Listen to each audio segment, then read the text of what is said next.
check 1 2 1 2. Mic check 1 2 1 2. Uh, uh, uh, uh,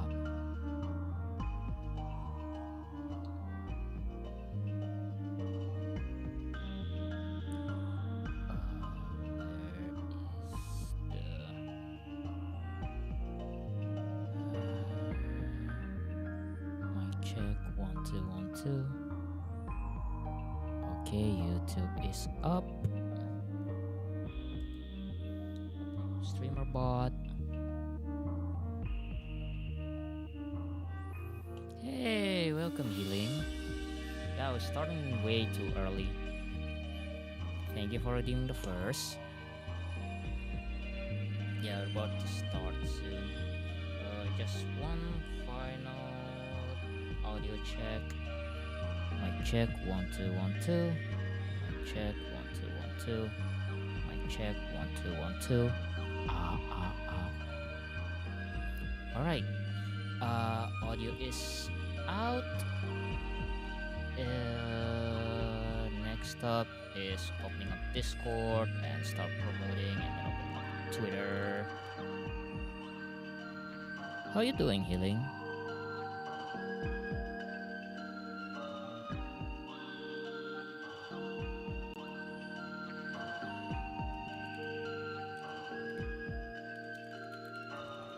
Finishing killer frequency.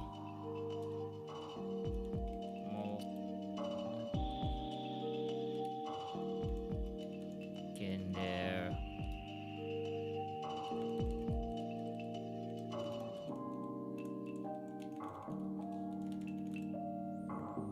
Right.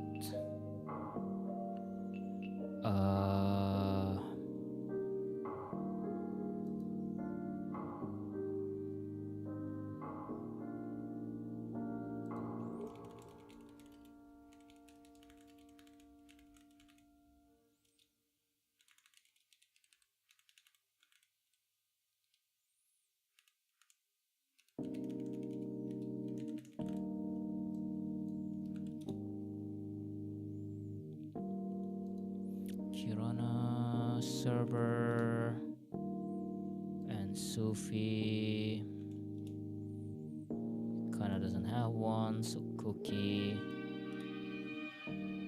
Oh yeah.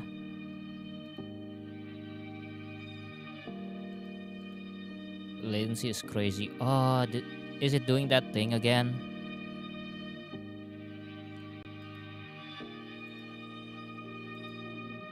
Yeah, I don't know why. I think it's an issue with my restream.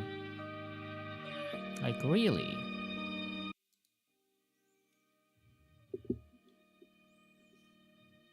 Alright. And my check 1 2 1 2. And we are live. Hello and welcome to the stream. My name is Nathan. I'm a manga translator VTuber who is currently not translating a manga because I am dead tired. Yeah, sorry that I sound like less enthusiastic. It's been a really hectic week, I should say. Not for the reason that you think. I've been spending the last 4 days uh playing Rune Factory on my phone. Yeah. So basically I basically spent 1 month in game for an entire day. What if I pay you to translate manga? It depends on the series. I'm trying to more focus on the manga that I'm currently translating right now. But it's just that I've been so busy lately. Aside from playing Rune Factory 3, I'm also started teaching again this semester, and for some reason, a lot of other professors just dumped their classes on me. I will pay you with hugs and kisses. I'll take cash. Thank you. Yeah. uh, originally I was supposed to only teach one class, right? But the head department decided to dump her two of her classes on me. So now I had to teach three different classes on three different subjects, which means I had to make a lesson plan for three different classes. And then just this week, another head department, the math department of our school, decided to told me, "Hey, one of our English teacher was a no show, so could you take over their class?" I was like, "Fine." How does one? Absolutely not. One Philippine $1 absolutely not. uh I think I told you guys about my rate is that. oh oh wait, I haven't actually told you guys, huh? So usually every time I took commission, it always be like $15 per chapter, right? But I have a discount. If it's for one volume, it becomes $30. Yeah, that only goes for the $15 only goes for the manga that's like 60 pages long. I can give you. That's basically nothing. That's literally nothing. You cannot pay. You literally cannot pay anything on that. Pay anything for that. Uh, and now one of my students just contact me that I have like two classes to teach tomorrow for the entire day. So yeah, it's the exact amount of 1 pesos. Mm. Yeah. Uh. Anyway, I also need to stream now because I accidentally ate a fish and it has a lot of bones and one of them got stuck into my throat, which means in the next couple of days my throat is going to be extremely sore. Yeah, my it's still stuck, by the way. Yeah, it's still stuck. That's all I have. Yeah, I'm so sorry, dude. Uh So, which is why I need to start this stream really early because we have you drive hard bargain 571. No, it's $15 minimum. Take it or leave it. Take it or leave it. Which is why I and even so, it's not exactly a commission, more like fast tracking, just giving me motivation. Basically, slap, slap money on my face, then I'll start working. 15 pesos? No, $15. American dollars. American smackaroos. Anyway, we're getting way off topic. That goes on me for basically spending the entire week playing Rune Factory 3. Yeah, so I've been playing Rune Factory 3 over the past couple of weeks and basically abandoning everything. I was supposed to be making lesson plans last week, but I only ended up playing Rune Factory 3 instead. My freaking autism just decided to hyper focusing on uh planting turnips in game. Also, if you guys want to ask who I'm romancing, it's Raven.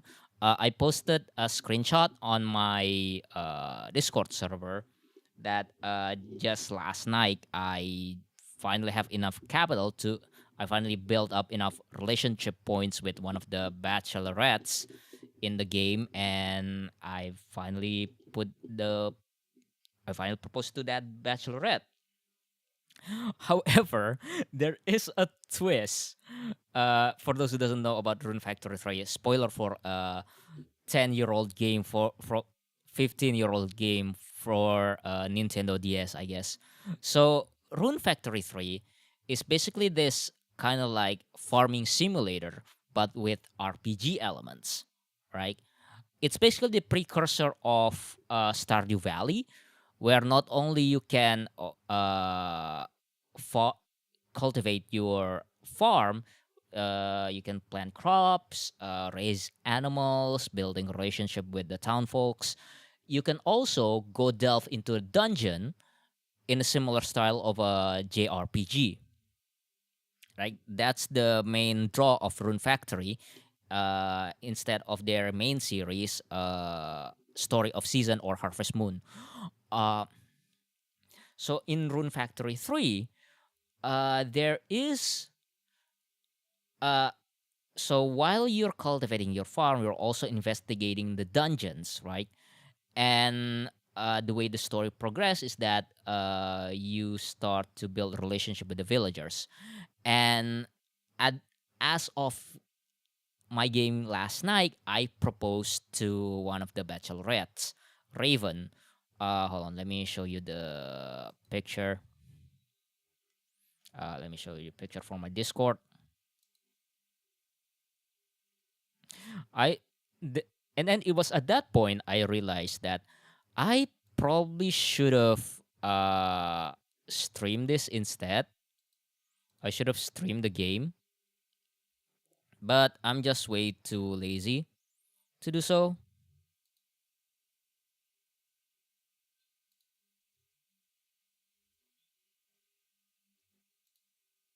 Yeah. Uh, yeah. So this is the scene where I proposed to Raven, right? And this is the girl. Like, damn, can't even buy coffee because I don't have PayPal. Yeah, I'm so sorry to hear that. One coffee donation, you translate one word. Lol. Uh, yeah. So anyway, I finally propose, and then here comes the story bit. On the day of the wedding, you know how you propose and then it immediately skips to your wedding day in Harvest Moon or Story of Seasons? In Rune Factory 3, on the day of your wedding, the the bride got kidnapped and you have to go into the deepest dungeon in order to grab your bride. And I delve into it and I realized that I was like under equipped for this dungeon. So today, over the past 24 hours, I've just been doing nothing but grinding for equipments, also grinding for the villagers' equipments because turns out you also have, because in this game you can actually take the villagers to become your party members and then you can go into the dungeons together, right? And it was late for me to realize that all of the villagers are way under leveled and way under equipped. Like they basically have no equipment. So I had to grind for my other for other villagers uh equipments as well. And that took like an entire day. Like as you can see here, I grind so much money, like just by farming and farming animals and then raising my crops. But the equipment, but late game equipments are so expensive. Like this is basically what I make uh for 1 week in game. And one piece of late game equipment costs like 40K. That's just the weapon, because there is still like other part as well. You need to buy them shields, you need to buy them accessories to boost their stats. They need like shoes or whatever. It was a freaking nightmare. And there's like 10 plus villagers, and they're all under level. They are under level 30. By the time this stream comes out, my character is already at level 60.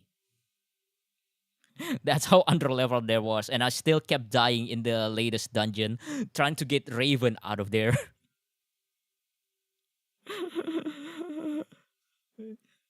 Yeah, if I did not, yeah, so i- yeah, which is why I haven't been streaming for the past week. I just have been playing this all day, every day, all night. Uh, either I'm at work during lunchtime, uh, while after I had dinner, I just in bed playing with my phone. I played this on an NDS app for the Android. It's like, oh my god, that is so fricked. Yeah, like I'm cooked.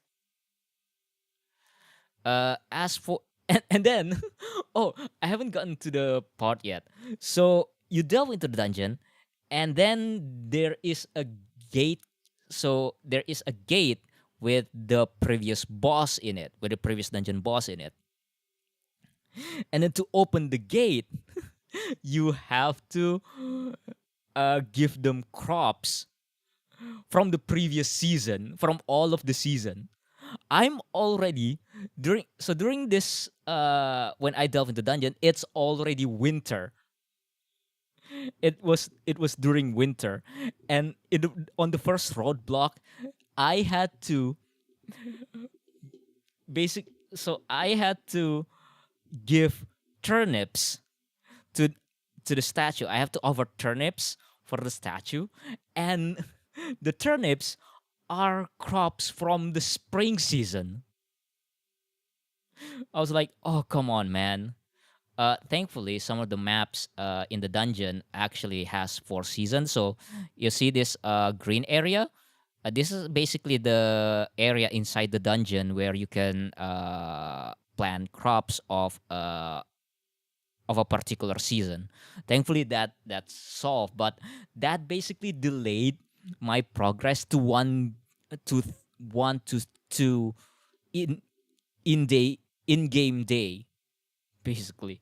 And it's so frustrating. Just let me get to my bride. Please let me marry Raven. Oh yeah, so anyway. Uh Rune Factory 3 character tier list coming out soon. Yeah, tier list stream coming out soon. Probably after once I finish with this game if we still have time. Uh talk venting about it just wakes me the frick up. Oh, that's the kind of energy that I need. Yeah, I've been feeling so tired because of playing Rune Factory, and venting about it really helps. So thank you so much. So let's get back for 1 second. So what are we doing to? Oh wait, I forgot for the second part of the show and tell session. Yeah. So this week, if you guys remember, I it is already the fall season, and however, there is like couple of days that's still left from September, which means there's a new music cover came out for the summer September cover. Yeah, so for those who doesn't know, throughout the month of September, every week of September, I upload one music cover. The first week we have Cat City. The second week we have Mawaru Sora Usagi. The third week we have Dear You Chata Mix. And then the fourth week we have the music video for the Dear You. However, there is like a fifth Monday in the September. Yeah, because this Monday it was actually still on September 29th, which means I still need to upload one more summer cover. And here it is. This is Sakura. This is Identity by Sakura. the opening theme of Shura no Toki.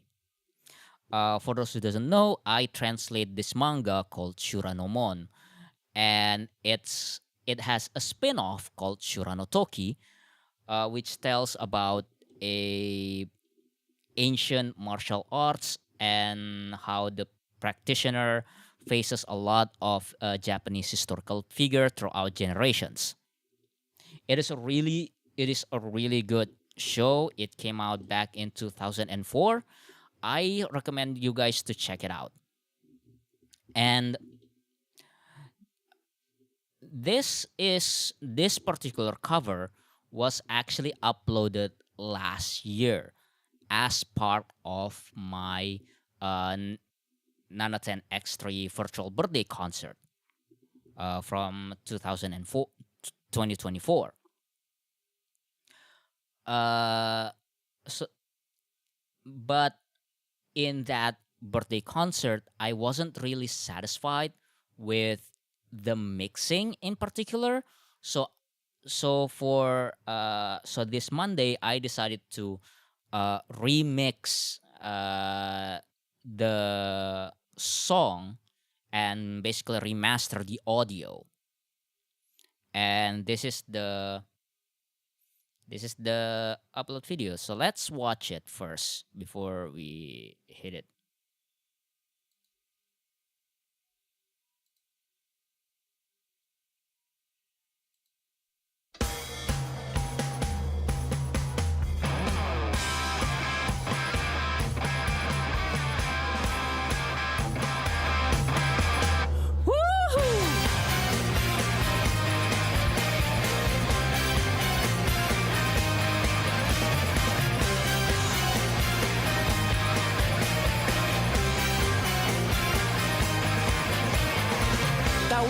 Moない青春を駆け抜けてます。染められやすい心一つ持ってます。What about identity? What about identity? Yeah.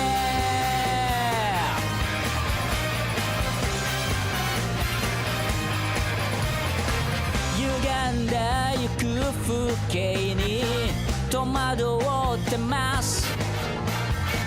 取り残されるようで実はせてます。What about identity? What about identity? Yeah. 今でながらこう願ってるんだよ。認めてほしいそれだけ。初めてあなたが僕に笑ってくれました。ありがとう心から今も感謝してます。Oh, 忘れません。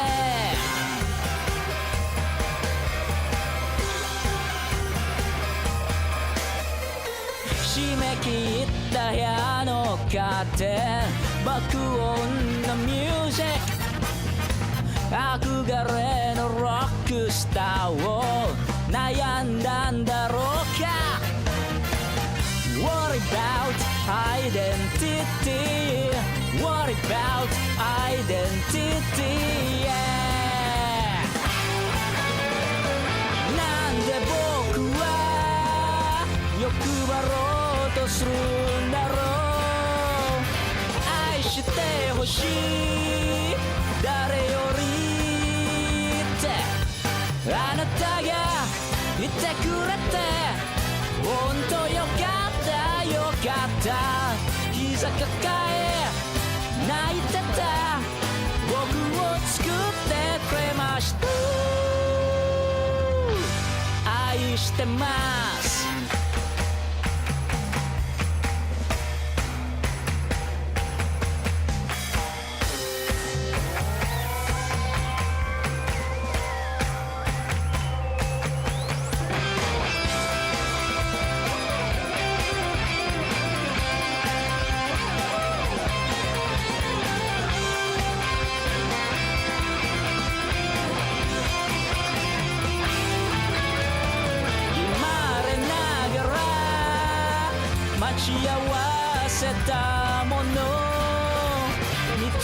めてほしい誰もが願ってるいつも今もずっと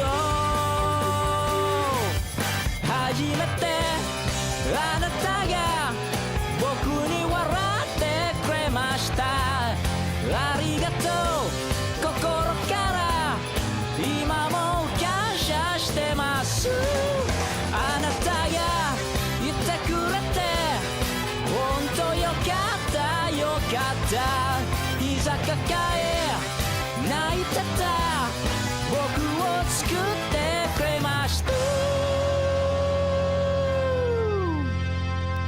Oh 愛してます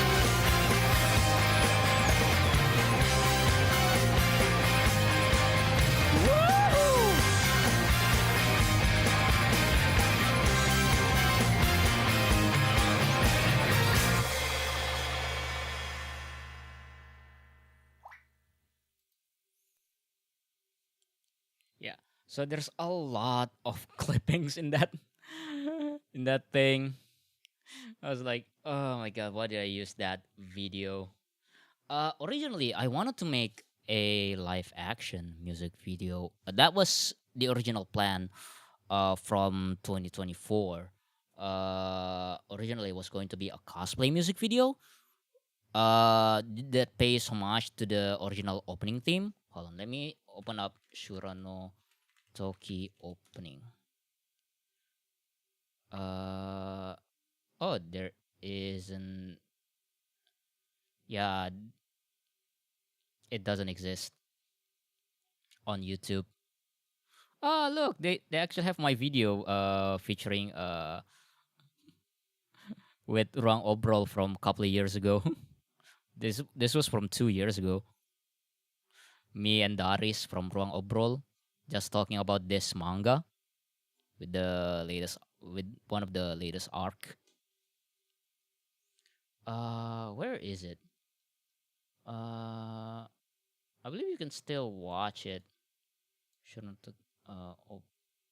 opening.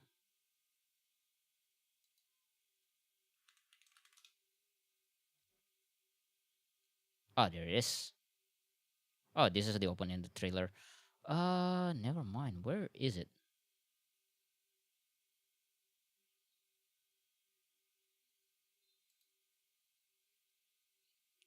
I believe I believe I'll get a copyright strike for this. Oh, there it is.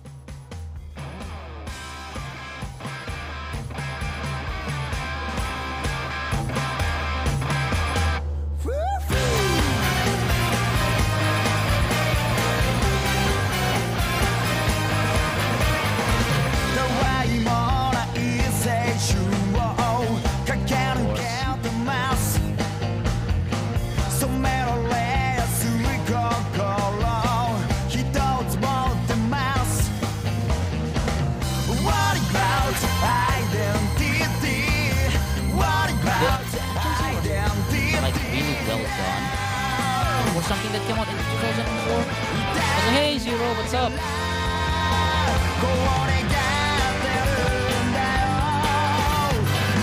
I mean, it's not that much, but something that came out in 2004. Some of the action scenes are like well done. Like some of the hits.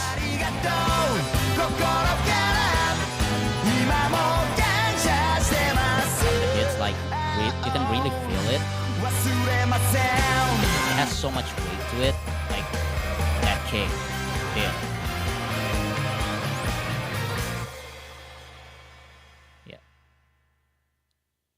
I highly recommend you guys to watch this.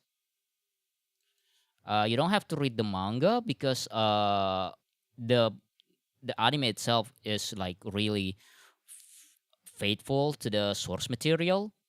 Also, the fact that the manga came out like 30 plus years ago, the art style, like, it does not age well. The anime is design is like feel like total glow up. So what else do we? Oh yeah, Another thing, for the show and tell, I've been really obsessed with Fabula Ultima TTRPG. Hold on, there's some connection problem. Oh yeah,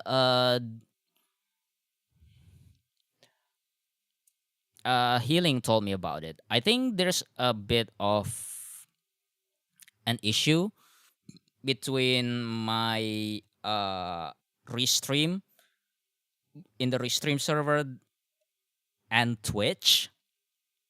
So you guys might want to go to YouTube instead if the connectivity problem keeps persisting. I don't know why though. I set my server to automatic, and I tried to put it on Singapore server. Is it Singapore or Hong Kong server? One of the closest one in Asia, and it was lagging. That issue happened like last month, 2 months ago. Hold on.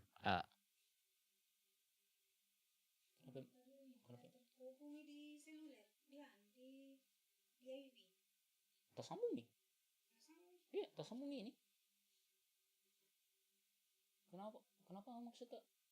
Ada saya tertulis di situ bilang tidak tersambung. Apa mau kita coba? Itu tersambung sih. Itu kita lihat yang anunya yang kayak kerucut-kerucut itu. Itu pesawat, kayak pesawat. Oh, yang pesawat kita pencet kah? Ada itu. Enggak ji. Oh, enggak, jangan kita pencet ini, jangan kita pencet ini. Sudah tersambung itu. Dia ada saja. Iya, jangan kita. Okay. Hey you, I've kind of fixed it. Never mind. Yeah. So it just happens. I don't know why. That restream really hates me. Basically, I think it's just the server issue between restream and Twitch. I'm not sure which one that. I don't know which setting that I'm supposed to do. Because in here it doesn't. My connection was completely fine. Okay, I am YouTube. Yeah. Is the issue on YouTube? Is there an issue on YouTube? Because I don't think it is. And it was a late tier killer frequency. No, we haven't even started yet. So we're still going into the show and tell part. Is that my my latest obsession with this Fabula Ultima TTRPG. uh, yeah. So if you guys remember, over the past couple of weeks, I've been in talks with my buddy, a couple of my IRL friends, my cosplay friends, if they're interested in doing some board game night session, right? And one of their suggestions is that they wanted to run a D&D game. And then during the Palace Play for Peace charity bundle, one of the games that are inside that bundle is called a Fool's Mate. It's called a Fool's Mate, which is a one-shot module for Fabula Ultima that is heavily inspired by Persona 3. Right? I was like, oh, interesting. A Persona 3 tabletop RPG. That sounds interesting. So I looked up the system, Fabula Ultima, and after that, I went into this deep rabbit hole and I was obsessed with this system. So I downloaded the core rule set from legal download site, and never mind, the problem was been solved on Twitch. I need to change my quality. Oh, really? Yeah. So anyway, I've been obsessed with Fabula Ultima because instead of unlike D&D, it has more emphasizing on role playing with the world building instead of up to the GM, it was actually a shared responsibility between the GM and the players. So everyone is involved in building up this world within the TTR, within the session. And a good thing is that one of the free assets for Fabula Ultima is a tutorial one shot that introduces to the mechanics. And uh, I'm thinking of suggesting this to the homies and my tabletop buddies this week. And who knows, maybe if we're lucky enough, maybe we'll have like a Fabula Ultima stream. Yeah, a TTRPG stream. In hopefully it doesn't replace the VMC, the VTuber Manga Club streams that we're having, because it's been on hiatus because yeah, that the VMC, the VTuber Manga Club, has been on hiatus for quite some time because we've been very busy with our own schedules. We couldn't find the time. Also, I forgot. uh yeah, but I'm very interested in doing a DM, trying to get into the DM space, and Fabula Ultima seems to be a really good system to get started. I don't know, maybe I'll ask a couple of friends if they wanted to do this, because there is a Fabula Ultima press start, right? uh, there is a free tutorial PDF called Press Start that essentially is a game tutorial on how to run a Fabula Ultima session. It has the introduction, introduces the mechanics step by step. It has pre-made characters and the setup. And you don't even need like up to D20. You only need like D6 up to D12. And we can even just use like an app for that. So this is like really interesting. Introduce the mechanics step by step, and if you're interested, you can get the core book set, etc. Maybe I'll put the core book set into my throne as well, so people can actually buy it for me. Is this on PC or console? It's a TTRPG. It's a tabletop game. It's basically kind of like a D&D. Basically, it's all in your imagination. We can probably play it over. People can probably play it on Discord. Yeah, it's just a PDF. Yeah, it is like really a really interesting system, and it doesn't really need like a lot of add-ons like D&D does.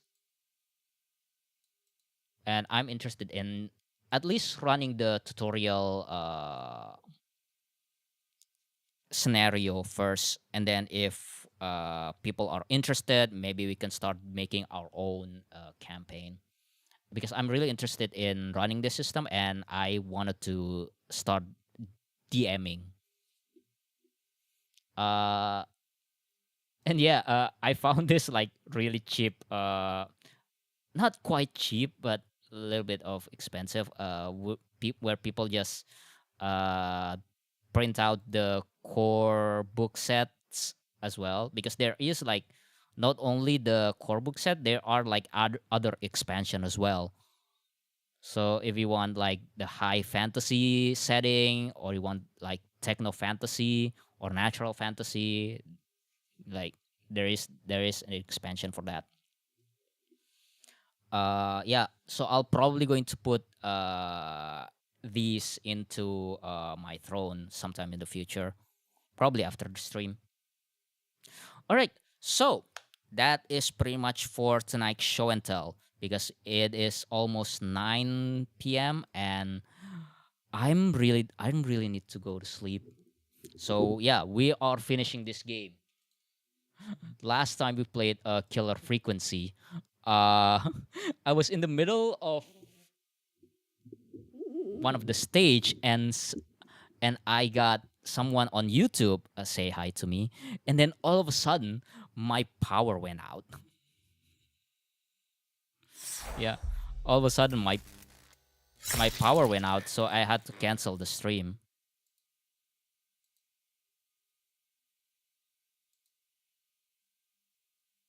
Oh, it's still on Psycho Salute. Very sorry, miss your last Killer Frequency stream. Yeah, it's okay. Oh, no wonder. Yeah. I was like talking to my chat in the middle of a sentence, and then all of a sudden, boom, blackout. I was like super bummed out about that, which is why I decided to go into the Rune Factory. All right.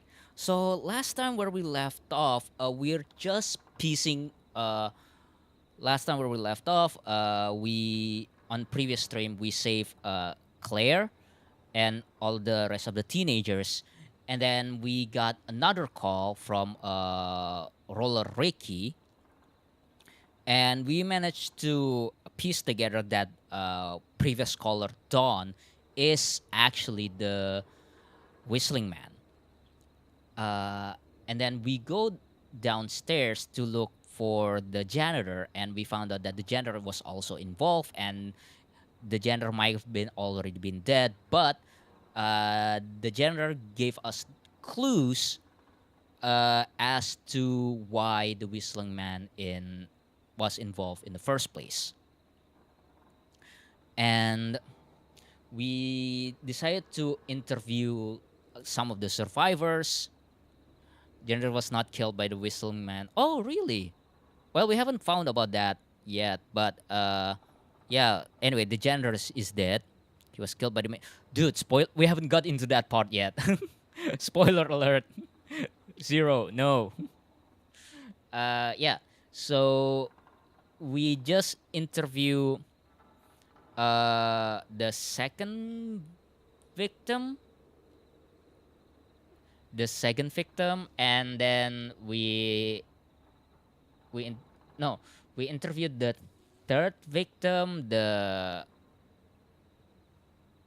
coroner, and the jazz instructor. And it was in the middle of that. It was right after that interview that my power went out. Actually, I didn't think they didn't mention that in the story. Oh, okay. Because I just assumed that the Whistling Man got to the janitor. Anyway, that's my headcanon. Alright, so let's jump right into it. I hope my save doesn't get corrupted, because I believe there isn't much more left into the game. We're already piecing together all of the clues. If we have enough time, we may do Rune Factory 3 tier list. If we manage to do this by 11. Now the mayor uses connection to silence life. Now, okay. Now isn't the best time, Peggy. Can it wait? Forrest, it's kind of important. All right, give me a second. Casey, I'm gonna have a quick word with Peggy.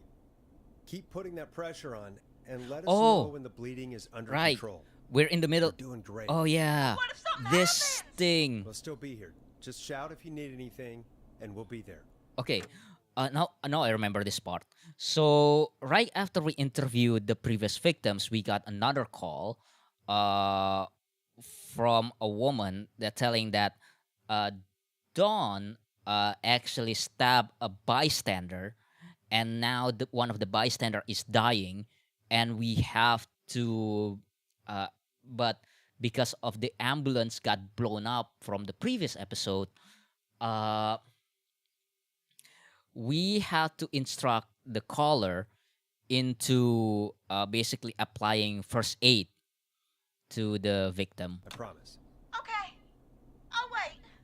Jason, please be okay. I forgot how to do this. I forgot what happened. Okay. What's up, Peggy? What's We up, Peggy? can't stay on the line with her all night. Dawn is still out there. What if other people need us? You're right. She's probably on her way to her next target right now. Exactly. And you heard the nurse. We need someone there with training who can stabilize him. He's got to get to the hospital somehow. Oh, right. We need to find. Any suggestion? Any suggestions, Peggy? I might. A little before you started Yeah, I working forgot about here, this. We have to KFAM find did a a mandatory staff first aid training course. who had Me and first Karen aid missed it training because we were away on to a come over to the producer caller and getaway. You skipped it, didn't you? Never mind. So, how does KFAM's first aid course help us? Casey said they're at 25 Nancy Drive, right? Yeah? Why? They put up a bunch of cheap houses around there about 10 years ago. So a bunch of people here at the station live around there. Do you think any of them could help Casey and Jason? Probably, 20, but I don't know who 25 lives there. radio station. And since Where I is missed it? the training day, I don't know who knows first aid. Could you call them and ask? I don't know everybody's numbers. I've only ever called Karen. Everybody's personnel info is probably in Reggie's office. Got it. I'll look through their files in Reggie's office. It's a life or death situation. I'm sure they won't mind. Right. But there are a couple of problems with that. But It's sensitive information, so Reggie probably locked it in his safe. Great. Great. Do you have any idea what the combo for the safe could be? Not a clue. Reggie's a serial note taker, though. Maybe something in his office will give it away. did you let down Right. inside the guy's house with this There dog? is No. something else. I'm not gonna We like managed this, to am I? save Have you ever heard the prevent future is Dawn from floppy? entering Peggy, Roller what the Ricky. hell are you talking about? I'm talking about floppy disks. Floppy disks are like these futuristic things that have information on them. Oh, I forgot You this put them in a this computer is set and in they like do the something. 80s. Peggy, I know what a floppy disk is. Anyway, Reggie decided that the future is floppy and started phasing out our physical records and replacing them with these floppy disks. I imagine Ew. it's the same for our personnel files. That's good to know. Since Oh we my haven't God, heard anything imagine from Casey, putting I'm songs inside a guessing floppy Jason's disk. Okay for now. Sorry, I had to I'll check out refresh. Reggie's Did you? office and see I what did. can I did. find. You'll need a I key for did. that. I'll just I slide prevented it under my door Dawn now. from Thanks, Maggie. entering Roller Ricky. I just have to look around. Okay, so where is the Good. Vic? I'll patch my mic down to the office so you'll hear me over On the I intercom. need to find the location first.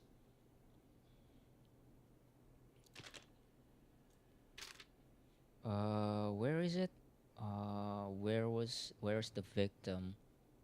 Gallows Creek Town Hall, Ambrosia Hotel, Cinefilm Picture House, KFAM, Rewind Video Rentals, Gallows High. Whistling Point is right here.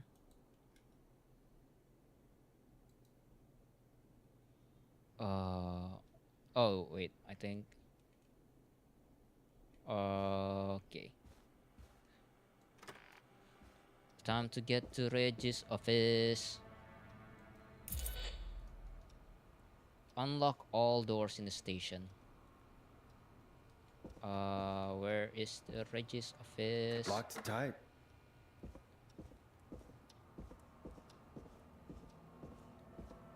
That is the bathroom.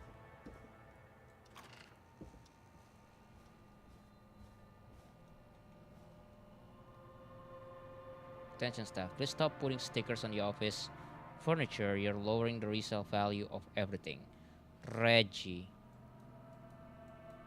I believe this is important.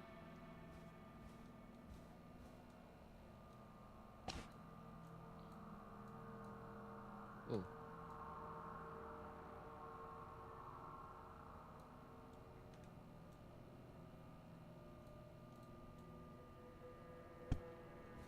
Okay, no one intended. Where the heck is Reggie's office? Not here. Why is there a wrench? Also, one advice. Go on.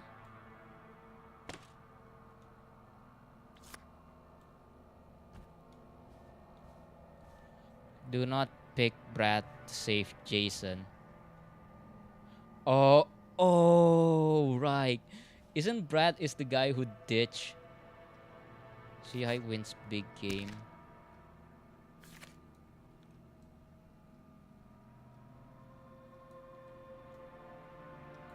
$28.20.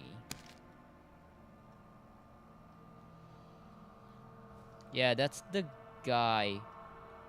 Yep, and he's also the foot critic. Yeah, it's the guy who basically dumped one of the other staff from the carnival, right? Oh, that's so shiny. That's so bright.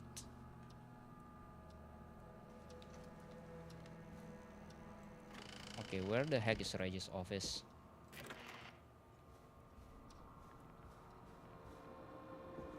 No, not this way.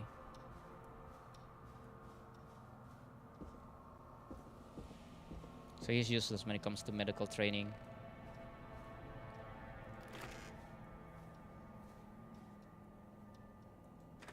Oh wait, that's the janitor's closet.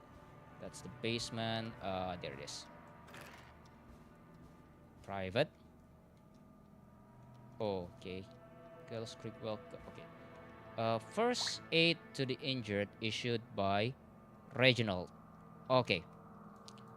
So we found out that Reginald is the one who has the certificate training, first aid training. I want to believe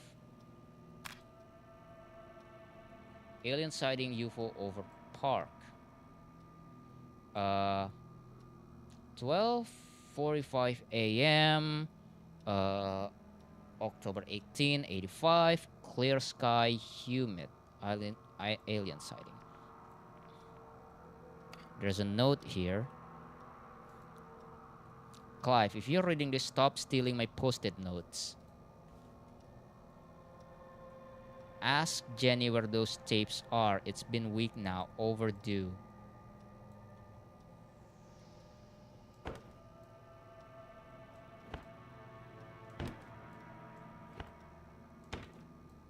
Oh, there it is.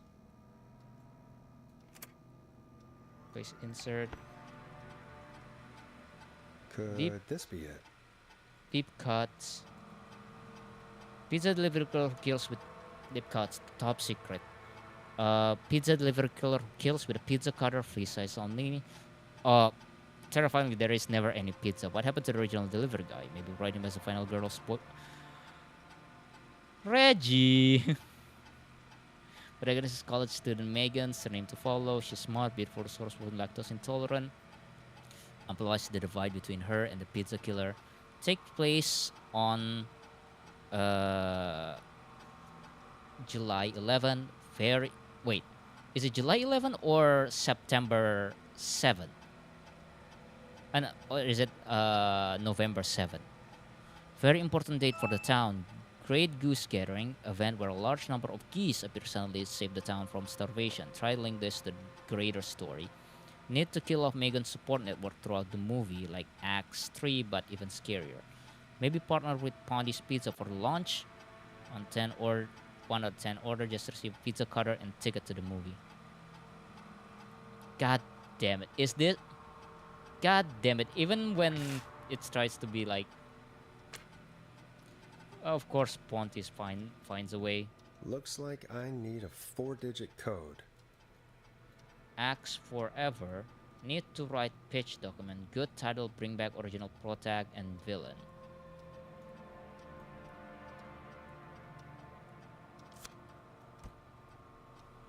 Actually, I married an alien. For the weekly. Script first died alone. Wow. Okay,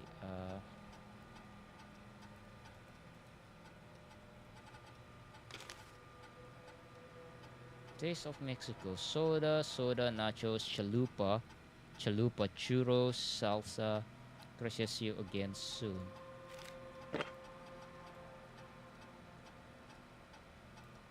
Wouldn't it be funny if we just put his code?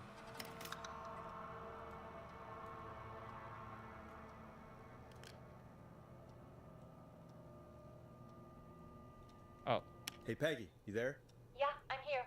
Did you find what we need? I can't figure out how to get into this stupid safe. No worries. We still have a little time.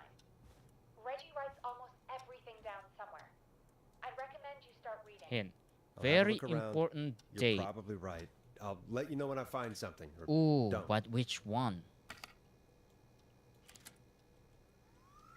1107.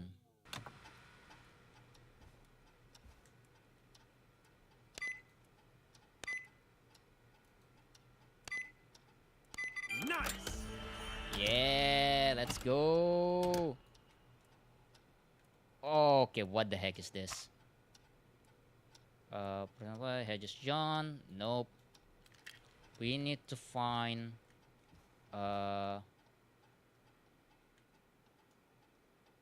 Reginald. Yeah, we need to find Reggie's.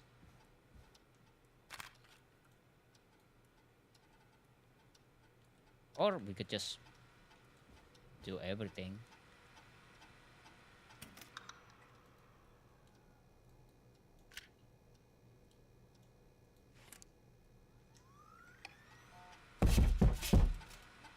Oh, what's that? Brad. Job title, food critic, axe down lane. When I hired Brad at our station food critic, people said I was crazy, we don't have 3 takeout places. I want this kind of works. I'm chatting Twitch while watching on YouTube. Both command works, I think. Bradley and Barbara seems to be spending an awful lot of time together. Didn't realize she was so interested in Brad's work. Maybe I should join one of their after meetings sometimes. We'll learn more. Ended up missing most of our first 8 training session. Okay, so Brad and Barbara are out. Brad made a joke about practicing mouth to mouth, and Barbara got really upset and stormed off. The joke wasn't that bad. Ha ha ha! The sexual harassment in the 80s. It was a different time. Lawson, Karen.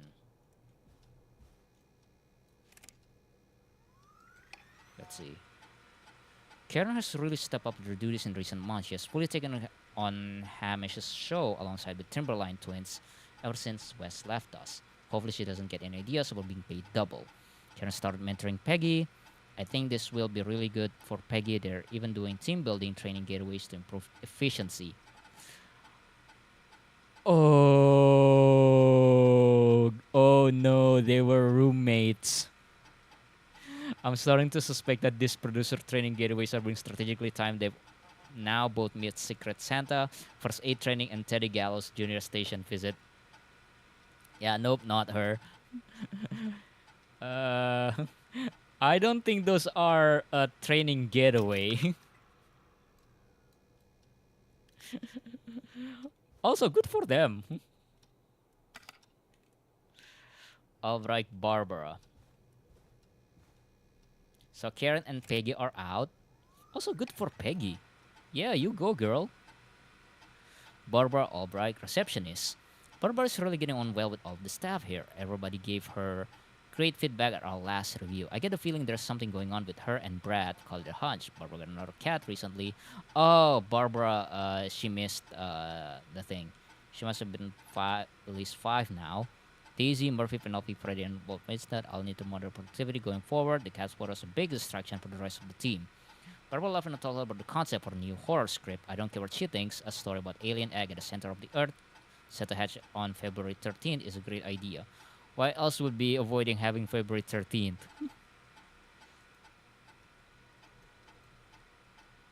Yeah, so Barbara is already out because she missed it with Brad. Peggy is also out. Oh.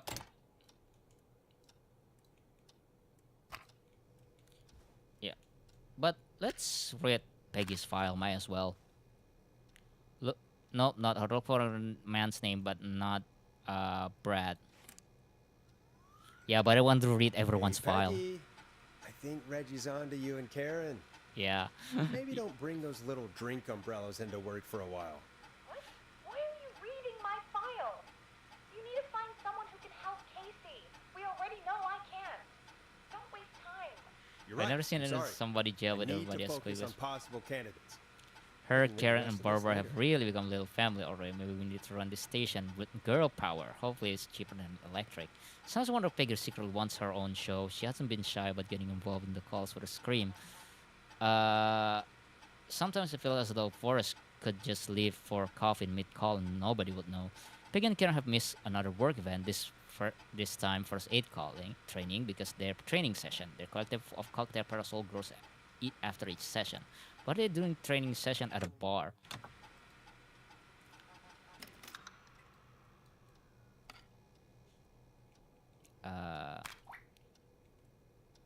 Nah. Oh, my files. This is Nash's files. Let's check it out. Get a load of this, Peggy. Apparently, I'm a lone wolf type. I can't believe we actually got the Forest Nash.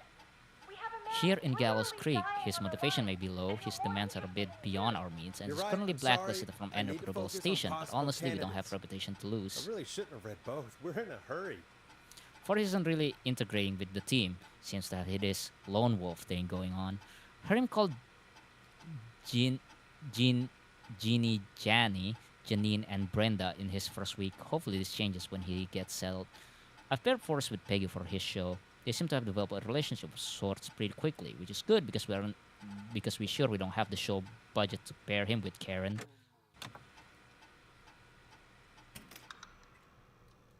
Oh, I could have gotten Karen instead of Peggy. We could have shared cocktails together. Hedger's John. Okay, I think this is it. John refused to engage with the first aid trainer during the course. I know he was a war medic, but it was station policy to send everybody regardless. Oh, so he already has a training beforehand. John apparently has a bunch of medical equipment in his home that he procured from the military at the end of his service. Is that legal? Do I need to report him? Spoke to John again about eating the free samples that Brad gets sent for his reviews. He said he'd stop, but he said that the last 3 times too. Is it an American to reprehend a war vet? Yes, that's him. Okay, so phone number 5420735. Yeah, we got what we need. Hey, Peggy, you there? Yeah, I'm here. Did you find what we need? I think I know who to call. I think I know who our best bet is to help Casey and Jason. All right, good work. Who should I... Hello? Is anybody there? Please pick up. Casey, I'm here. What's wrong?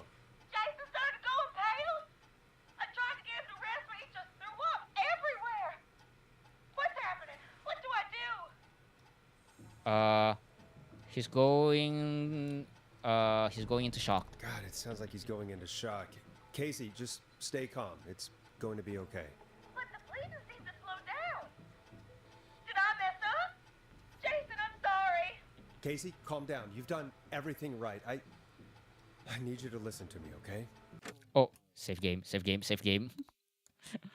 want to Jason. mess up here. What did the nurse say to do about shock? Wait, is it the wound or is it the leg? Frick! I forgot what it was. I think it was the leg. Save. Casey, I need you to elevate Jason's legs. We need to get the blood flowing to his vital organs. Got it. Jason, stay with me. Leg. Oh, thank you. I'm just gonna move you. This might hurt. Okay. Yeah, because if I propped his legs up if on some boxes. they move the wound, looking it at will my just he'll just bleed out. We need to get Jason as warm and comfortable as possible. Do you have anything you could use nearby, Casey? Yeah. I still have some laundry next to me. I'll wrap him in some blankets. Just give me a second. Sorry. Yeah, you go, girl. Go, Casey. Should I get him new ones? Or, oh God.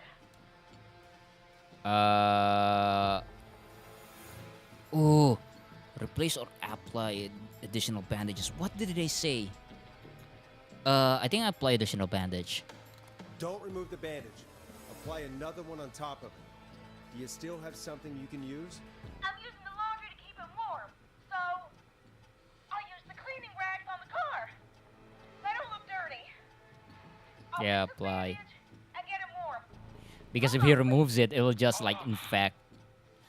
He'll just die from the infection. Sorry. I'm done. You're gonna be okay, Jason. Just relax now, okay? Forrest, I'm scared. I'm just glad there isn't like a time response in this situation. Is it gonna... It's going to be fine. Jason is going to be fine. Just make sure he knows he's going to be okay, okay? Okay. Please. I can't give him what he needs. Please, help. I can't lose him. All right, Forrest, we need to hurry. Jason doesn't sound like he's doing too well. You said you knew who to call earlier? Who was it? John. We need to call John Hedges. He lives on Nancy Drive. He didn't really participate in the first aid training, but he's a former war medic. He's probably the most trained person we have. Really? I never really spoke to him before. A war medic, huh? Yeah, and according to Reggie's notes, John keeps all of his old equipment at his house. He's something of a hoarder. All right. What's his number? 54 Oh, we don't have- 207 Good. 35. I thought we have to Calling input it now. ourselves. Let's hope he picks... Who the hell is this calling me? What time is it? John, it's Forrest Nash here at KFAM. We have an emergency and we need your help. Forrest? If this is a work emergency, then it can No, wait until no. We had medical a emergency. note like everybody else. This is a medical emergency. John, no, this is a medical emergency. A man has been stabbed by the Whistling Man, or never mind. He's badly hurt and he's going to die unless we get someone to him now. The Whistling Man? What kind of joke is this? John, we're not kidding. A man is gonna die if we don't help him right now. Seriously? I haven't been called on for over 10 years. Where's the patient? What's his condition? He's at 25 Nancy Drive. I think we got his friend to stem the bleeding, but he's gone into shock. He's passed out right now. You say he was stabbed? Do you know the extent of his injuries? From what we were told, he has 2 major stab wounds. One to the stomach and one to the leg. Oh, this is The knife intense. is still in his leg, and the stomach wound is open. Understood. Let me grab a few supplies and I'll head right over. Damned if he dies His of my stethoscope flesh. is already Thank you, John. rusty. We'll let him know you're on your way. Good luck. Hello, Casey. Are you there? How are we doing? Bad. Jason seemed really weak and then just started thrashing. How is he now? What about now? Is he still thrashing? He's passed out. Please tell me you found someone to help. Casey, help is on the way. My colleague will be there soon. You hear that, Jason?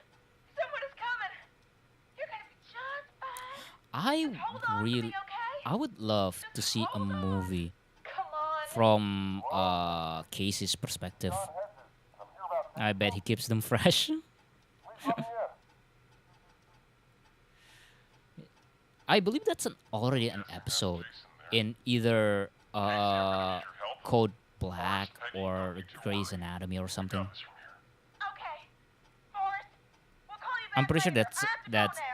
it's Good luck, either everyone. one of the medical shows. God, I hope he's gonna be all right. I haven't seen And with 911. The show moves Yet. on. We're sending our I heard best wishes I saw a to couple Jason. clips on Instagram. Let's Well, go! after all that excitement, I think we could use some music. Come back upstairs when you're ready. Let's go.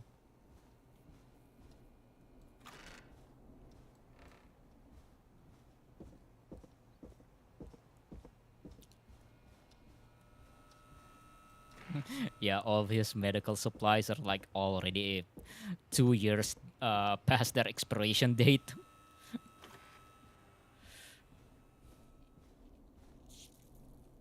Yeah, it was like wasn't he like a war vet and he took them like after he got off duty?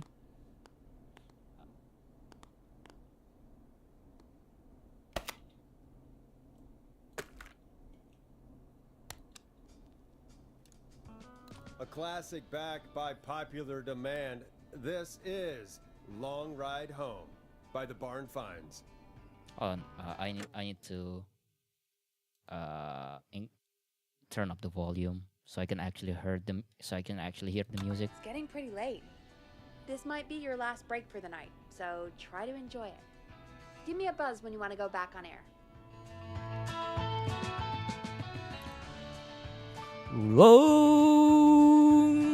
Long night with a whistling man on side. He's out of sight, out of touch, and he's back for more. All aboard the gallows creek there is a whistling man. With his whistling sound, he rose for the victims.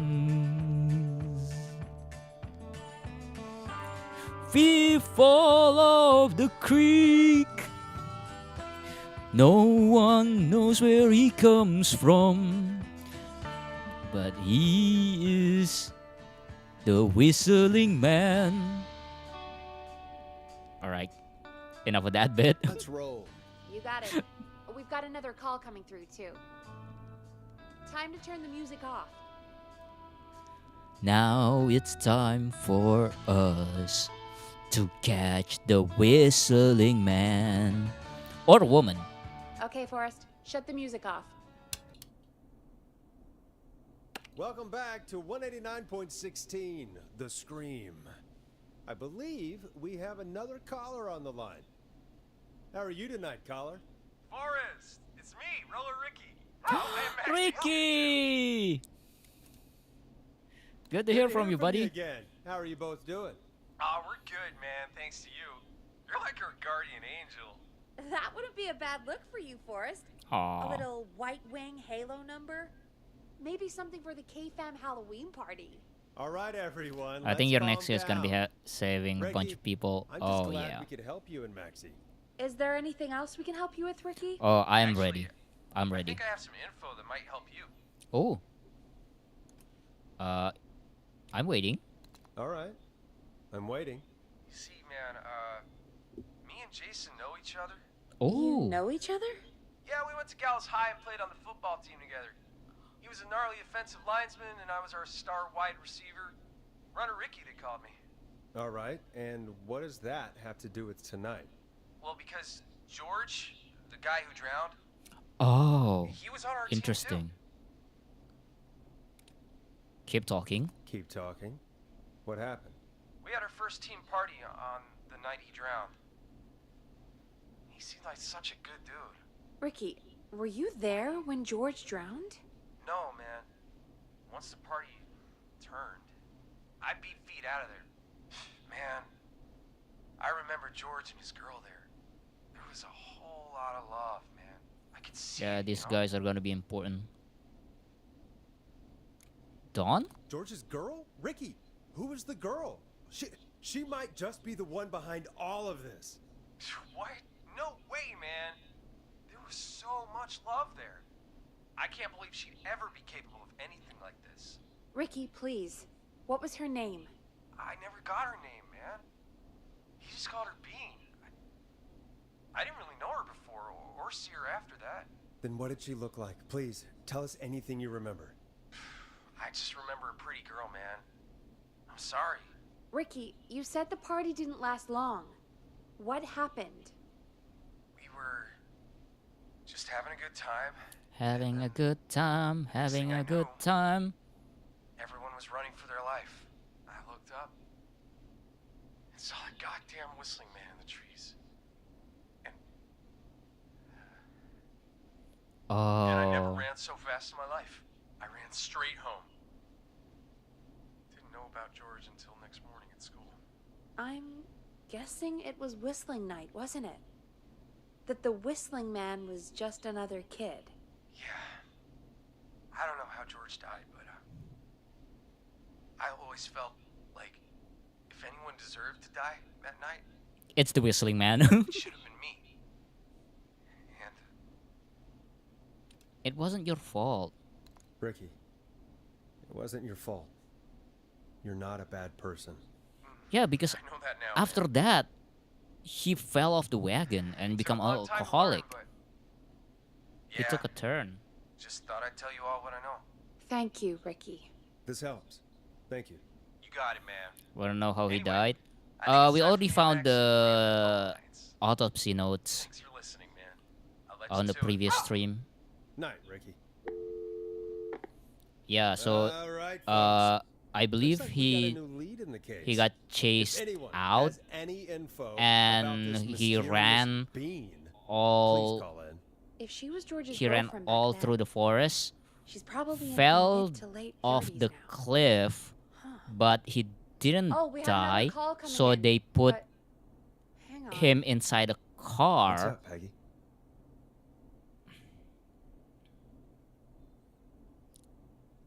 Oh, Peggy? Peggy? You're Peggy? gonna want to take this call off the air. Who is it? Just do it.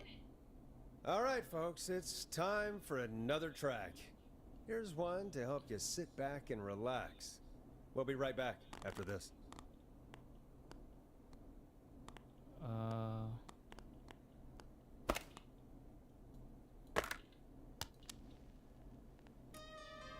You're gonna love this next track.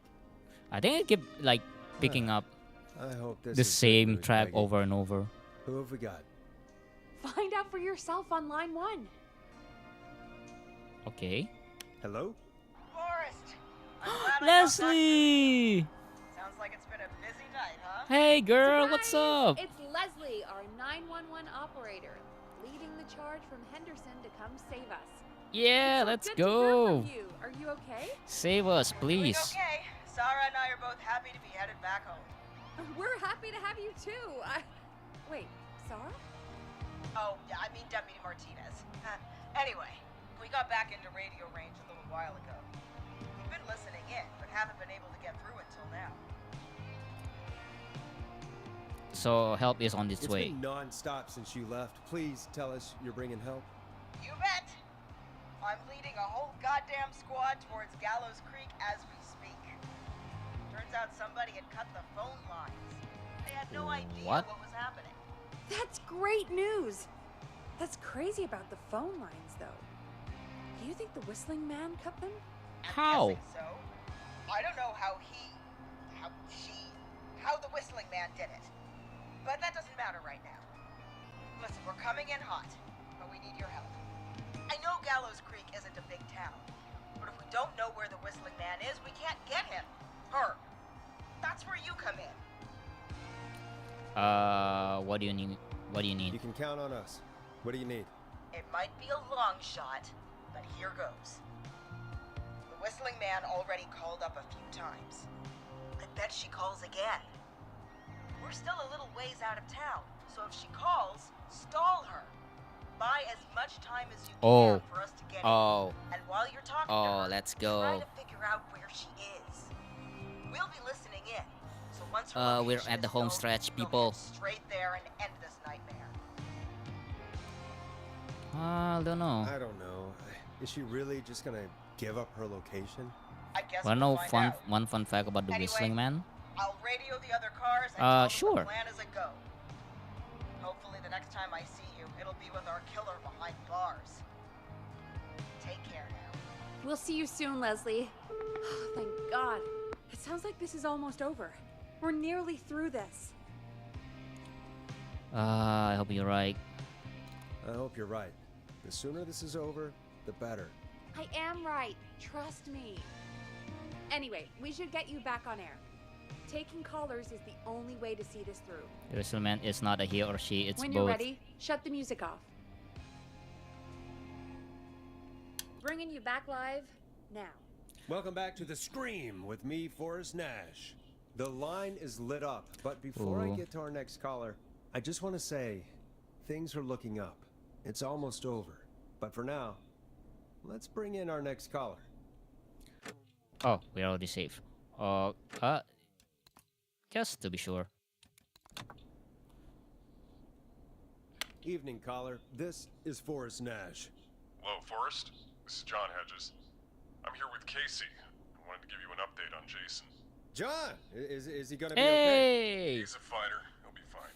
let's Got him go. stabilized and resting in a bed. We're preparing to move him to the hospital. Thank you so much. If you hadn't been there, then... God, I don't even want to think about what would have happened. Oh Of course, God. Tracy. We're just happy he's okay. Sorry, I was trying to John, do. Casey, you I two forgot about did the all actor's work. name's impression. Tell Jason to get well soon from us, whenever he's up for it. Well, why don't you tell him yourself? Oh, he's awake. This forest? It's the same voice actor. Jason lives. Jason Parker survived the Whistling Night. Jason! Jason, we meet at last. It's good to hear you, Jason. How are you? Oh, well, you know. I've got a hole in my stomach, and there's By a the way, knife did in my Ponty leg, prank call you again? but Oh yeah, he John gave did. me something to take the edge off. So, I might feel even better than either of you. Oh. Take it easy until you get to St. Gabriel's. I will. But, before that, I needed to call you. Guessing the Whistling Man is still out there? She does like really well for someone who got stabbed twice. How about that? I'm glad you asked, actually. I wanted to talk to you about that. Go for it. We Let spoke me to guess, the Roller Ricky pepperoni, not long yup. after you were attacked. You spoke to Ricky? Was he... Is he alright? He is now. Yup. I mean, he was attacked earlier, but this call came after. Hey, guys, I'm really sorry, but there's a call on the other line. I just need to make sure we don't have another situation brewing. You fill Jason in on what happened. I'll be right back. Sure, Oh. Peggy. Sorry, Jason. Where was I? Ah, yep. Ricky's fine. You don't need to worry about Oh, it. we need to pay That's a attention. relief. He told us about George. Okay, Sounds like what's everything's happening, finally Peggy? coming out now. It's been tough to hold it all in. Sounds like you've been holding back about something awful, Jason. I'm part of the reason my best friend is dead, Forrest. Oh, And the few who knew about it said if I ever said anything, I'd find myself in jail. For a long time. It was hell. And then the town just moved on. Like it never existed. what happened? What happened that night? I went along with the stupid prank, that's what. Whistling night. Some of the guys on the football team had an idea for a way we could haze the newcomers. We decided to plan a party in the woods and have the Whistling Man crash it. It was Why did you stupid. save a bunch of people from getting We bombed? each had a role. Yeah, we already did. I was the stabbed friend. At the party that night, I left the group for a second. Met our Whistling Man. Pretended to get stabbed in front of everyone. Started an almighty panic. Those screams. That was the last time I saw or heard George alive. Yeah, we already How did did George die, Jason? this I don't know. whole puzzle was thing Playing dead. But for when I the heard her bomb scream, threat. Ricky mentioned a girl named Bean. Is that who you mean? Bean. Oh, yeah. I guess George did call her that. Yeah. He called her Bean. I heard her again tonight, Forrest. Her name was... What? Oh, What happened? oh, Still on air?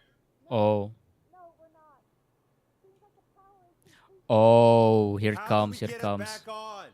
I don't, oh, we can use the emergency generator down in the basement. Reggie picked it up a while ago in case we ever needed to do an emergency broadcast. An emergency broadcast? Emergency? You know, nuclear war, alien attack, broadcasting a serial killer's location to the cops so we can end this nightmare. Fair point. It's in the storage area in the far back corner, up on the wall. You might have spotted it earlier when you were digging around for all those tapes. It'll have a big red button. Just press that. See you when you're back. Where is it? Storage room. Oh, it's so dark. Ooh, the dreading. You know what's coming. Yup. God damn it. God damn it. I hate blackout.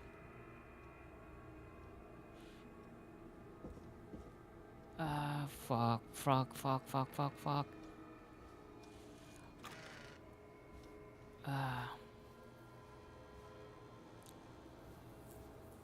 Where is it? Isn't it big red button? Big red button.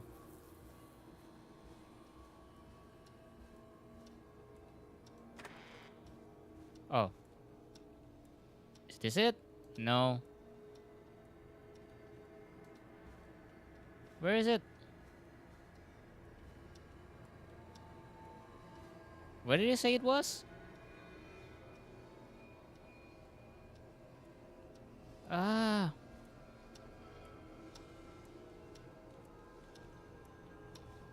But the whistling man. Well, where is it? Oh, is it in the basement? Ah, frick.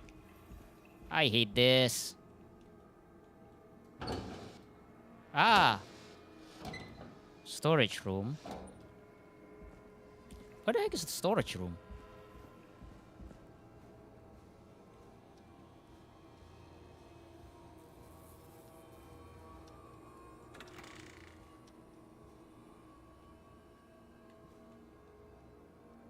Is it in the basement?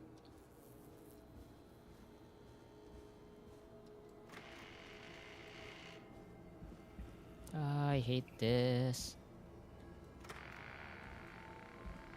Fuck this shit. Don't wanna make you better. You won't die yet. Yeah.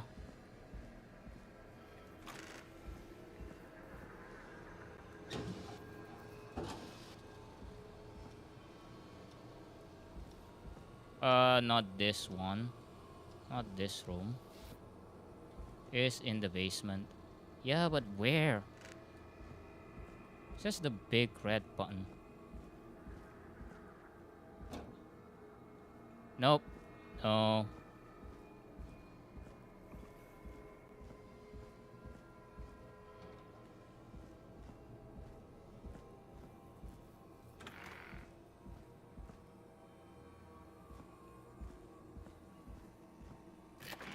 Oh, there it is.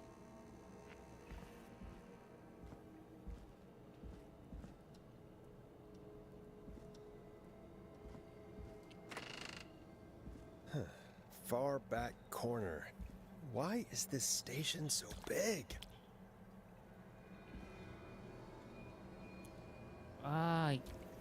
It's so dark too.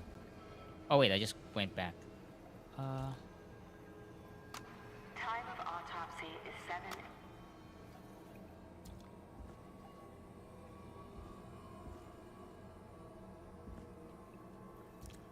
Oh, it's so dark.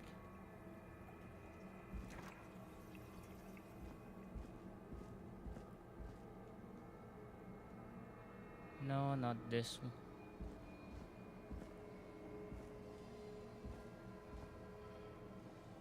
Oh, it's so dark. Why does it have to be so dark? No, not that one. Oh, there it is. That must be it. How about the Clive's last word? Boom!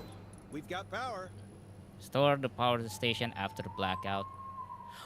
Ah, fuck! The whistling man. The whistling man. I need to warn Peggy.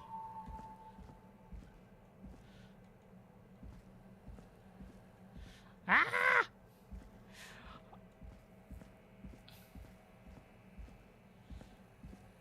I need to warn Peggy. There's gonna be a jump scare in here. I just knew it. I opened the door and he was there. It's gonna be there.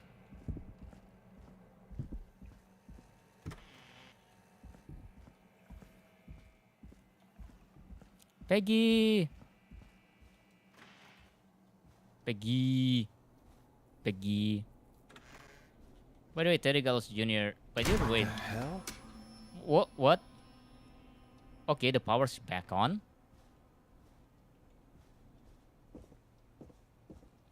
Teddy Gallows Jr. silenced him in the studio. About Clive, last word before he was either gone or hiding, but either way, Teddy Gallows Jr. silenced him. How? I don't know. In the studio. What? Why is it locked? Oh no. Oh no. Peggy. Peggy, where'd you go? Oh, fuck. No way. This can't be happening. What the? Oh, hello.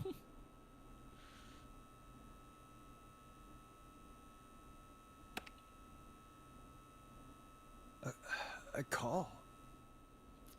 All right.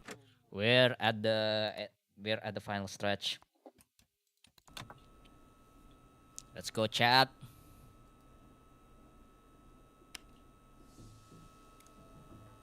Where's Peggy? Where's Peggy, Don? Have some patience, Forrest. It's almost the end of the night, almost the end of the show. But it's not over just yet. Got a little time still. So let's make the most of it. What do you mean? What do you mean? Make the most of it how? Well, Huh? I thought we'd end tonight's Whistling Man special with a special guest. The one who started it all. Let me take that out of your mouth and... You crazy bitch! Let me go! Welcome Teddy! to the air, Mr. Teddy Gallows Jr. Wait.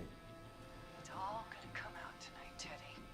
Your daddy and his money saved you 20 years ago. But even if he crawled out of his coffin with all the money in the world... Wait. Where the hell is Teddy?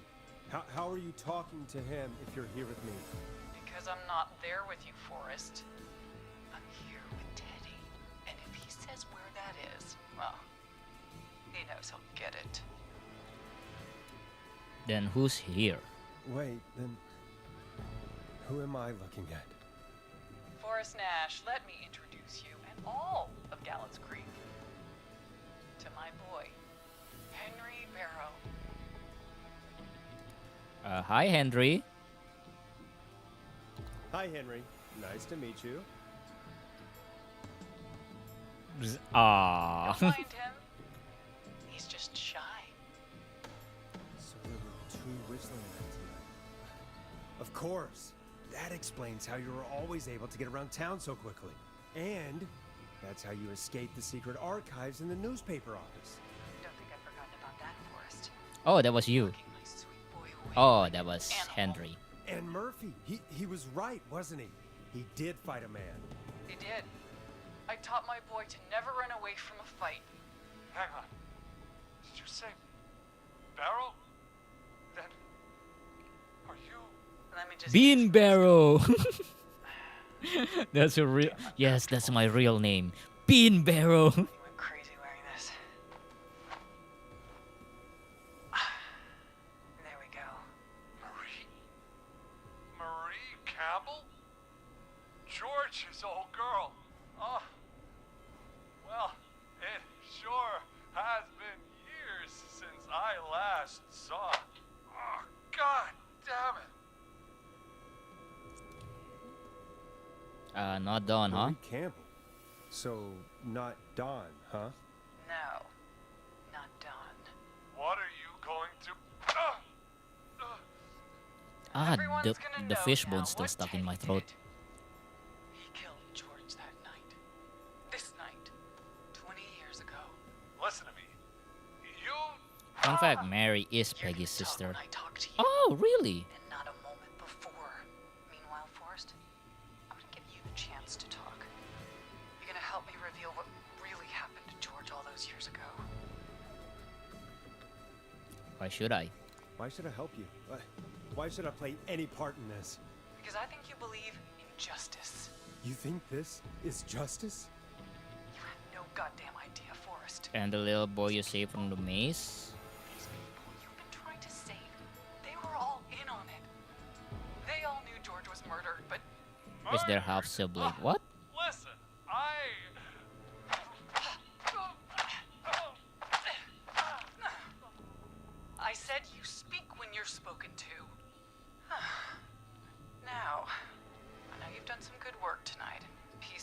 together what happened to George 20 years ago, and that's why I want you to interview us.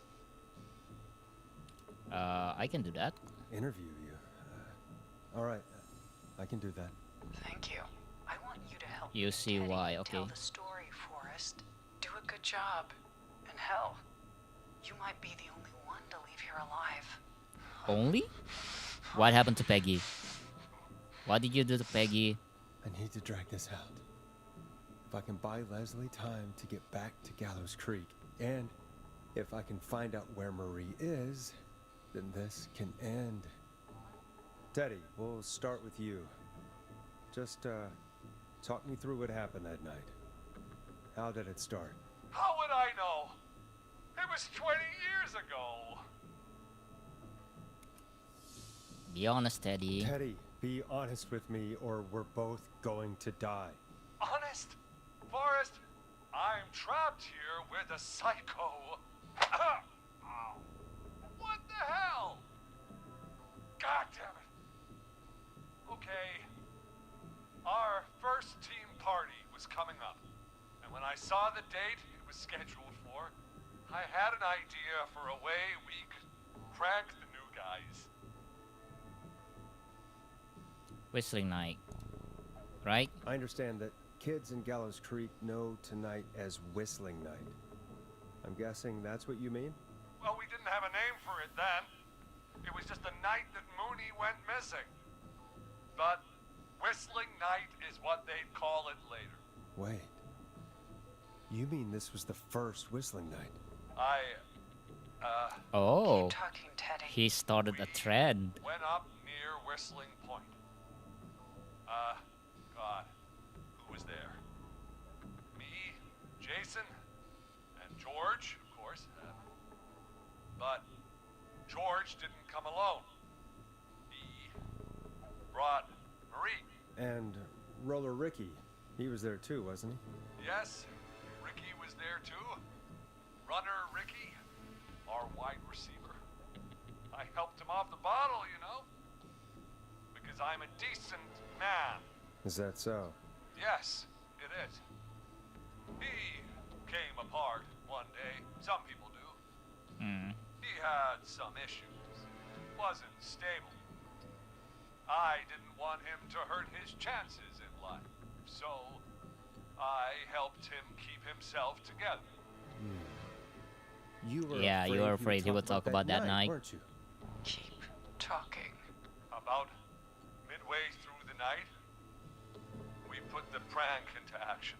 We looked up at the trees and saw Jason there. Bloody, like he'd just been stabbed. And the Whistling Man. Screaming. George and I and Ricky, we got left behind. But Ricky was in on it too. I know he was. He and Teddy were as close as anybody. Teddy must have told him the plan. No, he didn't. No, Ricky didn't know. Marie, you're wrong. Ricky didn't know. What? Did you miss that part of the broadcast? I spoke to him earlier. He had no idea what was happening. He said he was as terrified as anybody. Isn't that right, Teddy? You didn't tell him, did you? Ricky never could keep his mouth shut. If we told him, he would have given everything away. But he... well... it doesn't matter. He didn't run his mouth enough to tell anybody about it afterwards. He's still guilty. It was just a no. stupid prank. Hit him, Marie.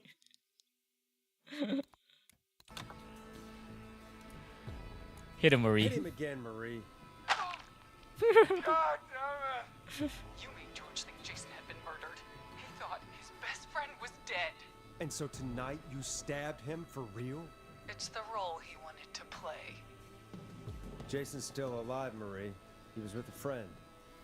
We talked her through how to stop the bleeding and got him professional help just in time. Yeah, fuck you. Well, shame he didn't have the good sense to die earlier. He's gonna regret that. Enough about him. Me and George took off running, but somehow we got separated in the woods. She is honestly stubborn. Yeah, I can hear from the tone of her George voice. wasn't with me, I panicked. And then, I don't know how he snuck up on me, but the whistling man grabs me. I scream, and he starts laughing, telling me it's just a joke.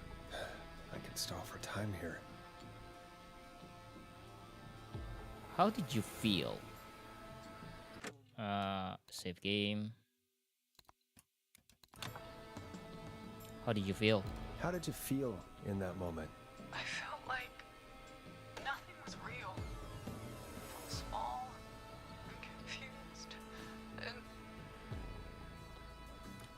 Who was under the mask? Who was under the mask, Marie? Who was the whistling man? it was Chuck. Chuck Brody. Oh, Laughing away. But then he stops. wait, which one is Chuck? Oh, right, it's the owner of the gas station. What was he looking at? Teddy, what happened next? Nothing.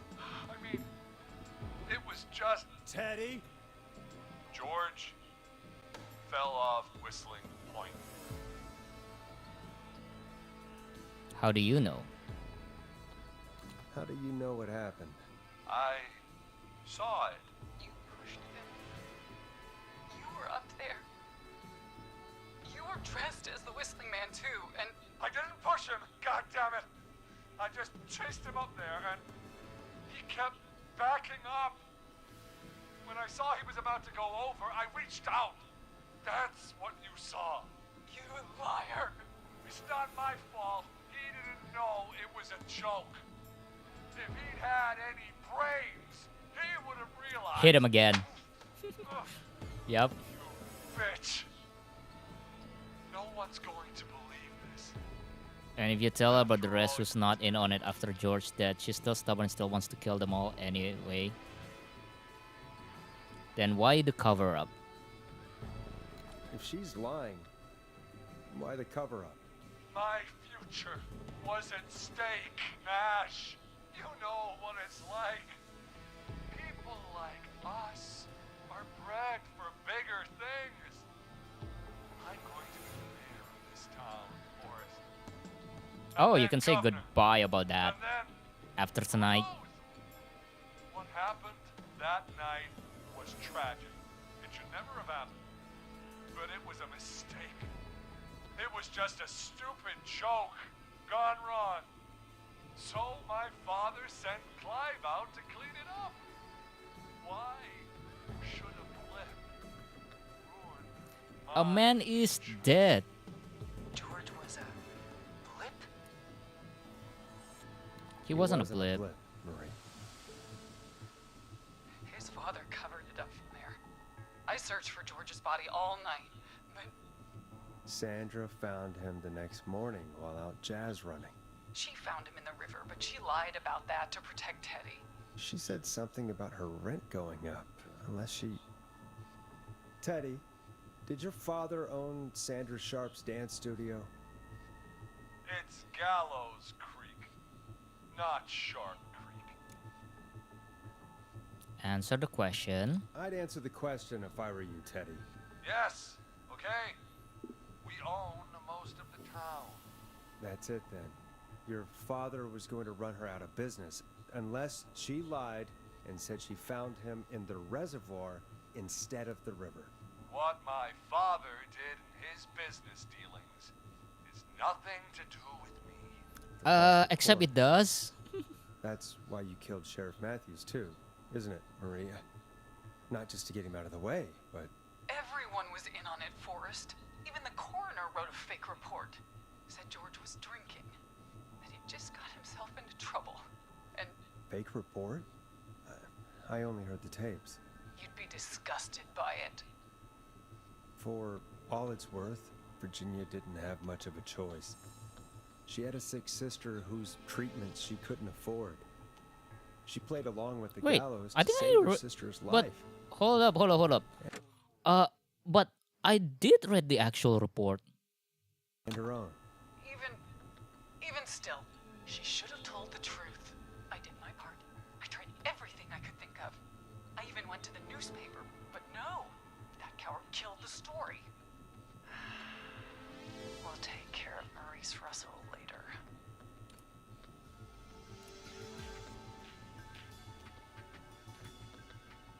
When will the killing end? Hold on.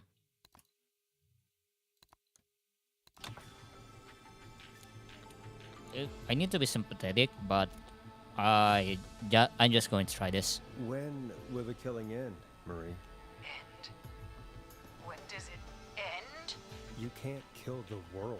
This has to stop sometime. It has to. It never should have started. He shouldn't have pushed my George off a cliff.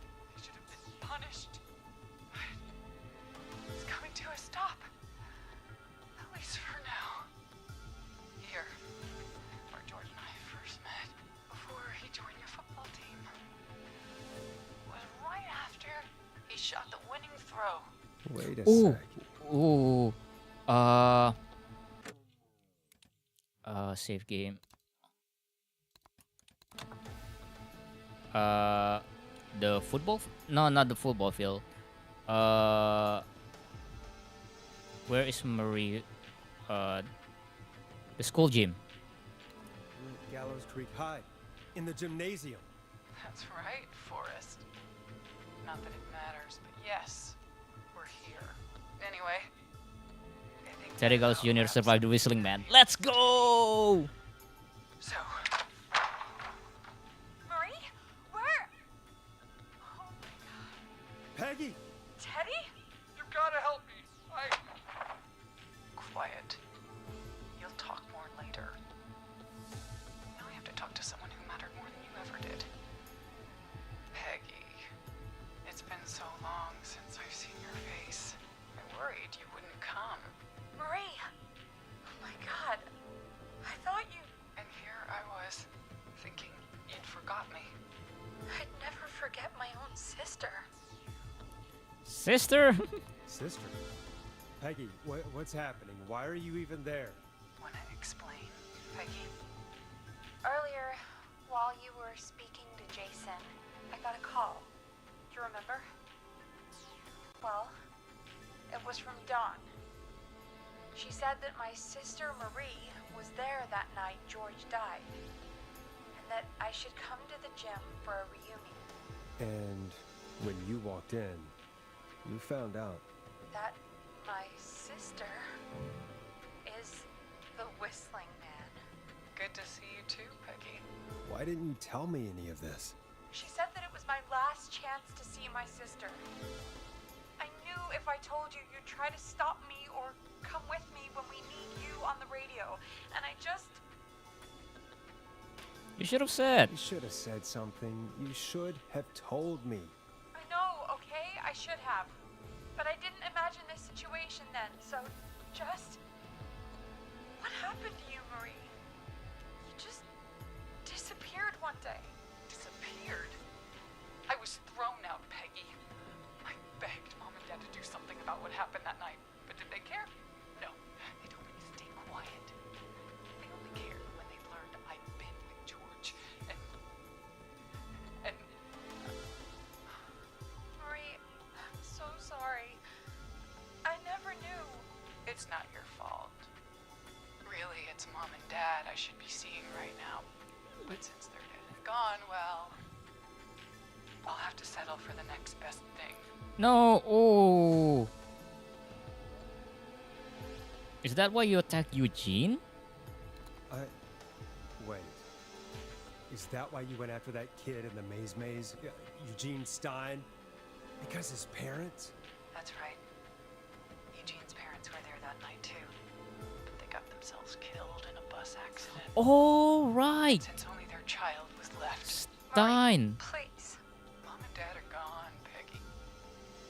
Besides, you forgot. Right, I forgot about the bus crash thing. The rest. I did not connect the dots together that they might be related. I can prove Peggy didn't forget Marie. Oh.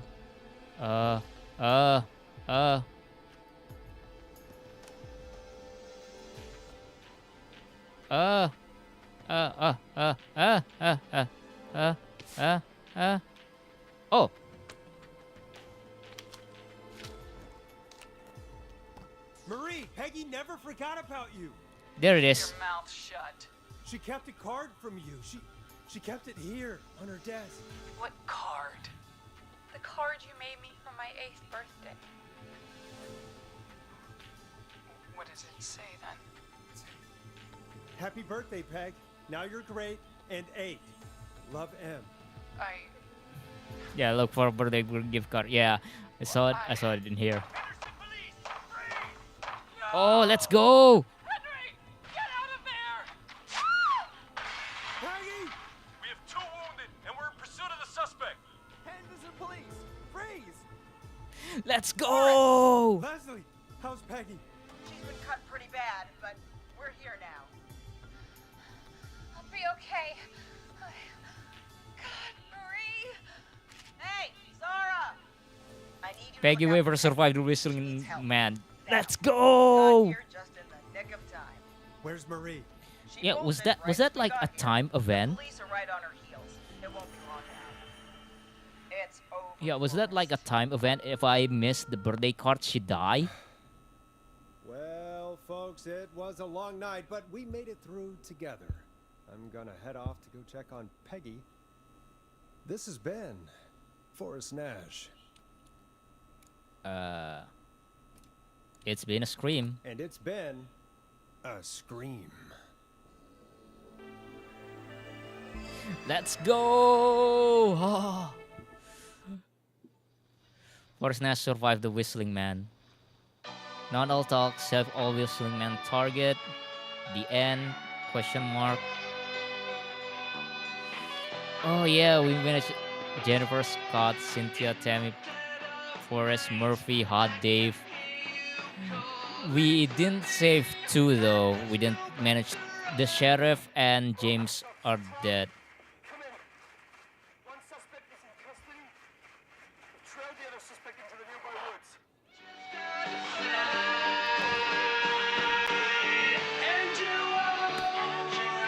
One free beer for every point the Gallows High wins, but a Tuesday Big Game for every order. Let's go, Ponti's Pizza.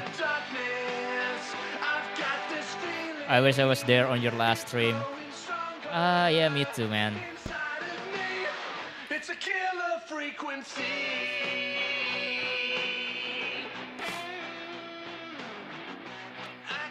Oh, what is this? But did you redo right? Actually, I did not even save scumming on the last stream, though. I didn't even save scumming.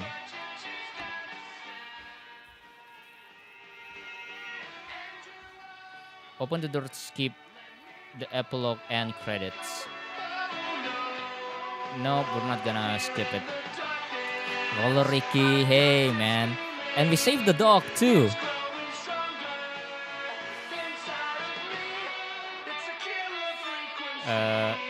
Chuck, Martinez, Seth, Lisa, Teddy Gallus Jr., Heather, Jason, Virginia, Sandra. I already forgot any of these people.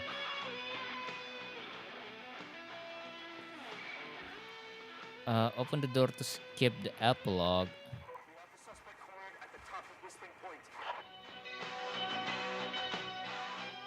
So yeah, that was like really fun. I've been wanting to do this, to play this game since forever. Ever since I saw it on RT stream. No, not the stream actually, just the video, and yeah, it was like actually intense. It's more intense than playing it yourself. Than watching it on YouTube. Maurice wants to look like the one reporter from Spider-Man. Which one is Maurice again?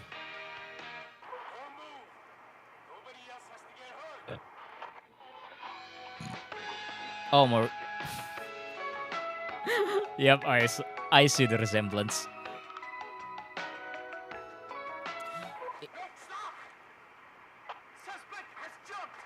Oh no.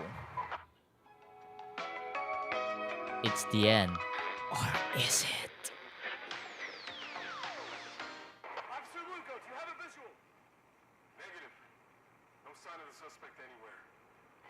Yeah. So where are I think oh right. I think it's either the Teddy Gallows Jr. who got Clive, or it's the Whistling Man. As you see from the prologue chapter during the tutorial, like I think it's the Whistling Man that got my theory. I think my theory is that during the is there more to the epilogue? Yeah, because in the tutorial, like you walk into the red room. So we thought that it was but you might have been playing as Clive in the tutorial, and then at the end of the tutorial, you turn on the radio, and then the Whistling Man just appeared. Teddy Gallows silenced Clive. Yeah, but that was before. He started gathering some evidence, right? He wanted to say something, but he was silenced. Yeah. So it was either the Teddy Gallows Jr. who did that, because Teddy Gallows already dead, right? By that point. But in the tutorial, we saw him got caught by the Whistling Man. So that, at least that's my theory. But yeah, my opinion, it is a lot more exciting to play it yourself, and I don't think I could bear it in VR. Unfortunately, yeah, I wish this is available on PC VR instead of just Meta exclusive. Right? It's just Quest exclusive, because I would have like played this just to get the achievement on VR. I mean, you can see it, but another thing is that I don't think I can stand walking in VR. It's one of the reason why I don't do VR content anymore. I just couldn't bear with it. He wanted to say something, but he was silenced. Yeah, he was. Either Teddy Gallows Jr. decided to silence him, or the Whistling Man got to him first. And I think on the last like recording that we found of Clive, he said that I'm not going to make it alive. And he hasn't showed up in like couple weeks. So I think the Whistling Man already got to him. At least that's what Forrest thought. At least that's what Forrest thinks. That's what Peggy and Forrest thinks. There's also the fact that, again, I play this. If you want to play this, I think it's better to play this like in one sitting instead of every one session per week, because I already forgot some of the names of the characters. Like I forgot about the kid in the maze and their connection to the people involved. Like I didn't even remember that the kid was like an orphan, or the connection between because in Clive's room there was a big puzzle that we found out that the Stein family got killed in a bus crash. Right? I searched it up and it wasn't Clive, it was George. Yeah. Wait. Which one is George again? Anyway. What? Yeah, so after like after a week, I did not manage to connect the dots between, which is why I was confused. Like, why are they targeting this kid? Then it was like in the Eureka moment when Forrest figured it out. I was like, oh, is that why they target him? I already forgot their names. Marie's boyfriend. Oh yeah, George. Uh, but George already died during that time. So yeah, killer frequency. Once again, special thanks to C Game Static for like providing me with the keys for during the Go Hungry Ghost Festival, right? Because one of the reason I participate in that Steam Fest is that one Killer Frequency is one of the game featured, and I've been wanting to play that, and I got to play this for free. I was like, yeah, hell yeah. And speaking of Sea Game Static, C Southeast Asian Games Onward is coming on this December. So see, if you've been watching me doing this promotion for Sea Game Static for promoting indie games from Southeast Asia, we're going to do it th- again on this December. If you're a content creator, you can sign up, and we already we already have a bunch of devs who wants to participate. You want to play games, sign up for content creator program, and they will send you the keys for the games to play throughout December. So from December 1st to December 31st, you got to play games, you got to promote, you got to uh, just spread the words about the indie dev games of Southeast Asia. And yeah, and they are still looking for content creators to sign up for the content creator program for C Games Onward. So the sign up for it is still up until November 1st. So if you're either a content creator or if you an indie game developer, sign up now and get up some perk. I already signed up like months ago. I'm really interested in the program, and uh, during they're going to do a showcase at the start of the Steam Fest, and one of the really interesting program is that if you get selected, you can be featured in the showcase video, and that's what I want to do. That's what I want to be doing at the end of the year is to represent Indonesian developer game and showcase their title. Anyway, on Google it says it was George, but on Reddit it was Clive. Clive is the janitor. Clive is the janitor who worked for Taddy Gallows to silence everyone that was involved. Okay, so timeline. The whistling night happened, the party happened. So it was Teddy Gallows Jr., George, Marie, Roller Ricky, and Jason. They all got involved. Jason dies in that.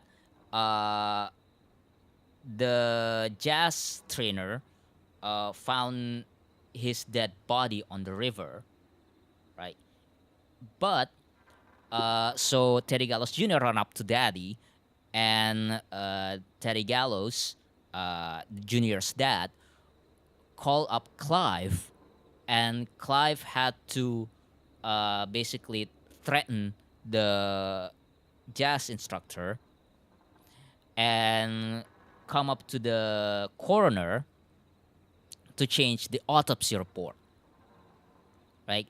So, which is why they were targeted, and the the people who got involved in that night were the Roller Ricky, Jason,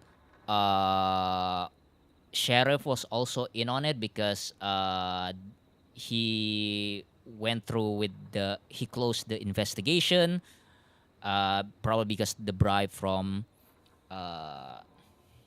the Teddy Gallows, the people in the high school that was in Clive's room. I believe the Whistling Man the Whistling Man killer already got to them. They were already dead. There was one who, after the night, become responsible for the accident in 1967 of the Ferris wheel incident, and after that, they went to New York. But I believe the Whistling Man already got to her. They killed her. Uh, there's also two other people. They got married, but they died in a bus crash. That's the teenager's parents, the one from the maze puzzle. That's why he was targeted. Uh, and then the last one is one of George's football friend, who that's the owner of the gas station that got blown up in one of the quests. One thing that I didn't understand though is, okay, so timeline. We're still on that. And then Clive quit from being Teddy Gallo's right hand man and became janitor, right? And once the people, the ones that was in New York, got killed, he started gathering some evidence, some clues that like the actual autopsy report of the recording.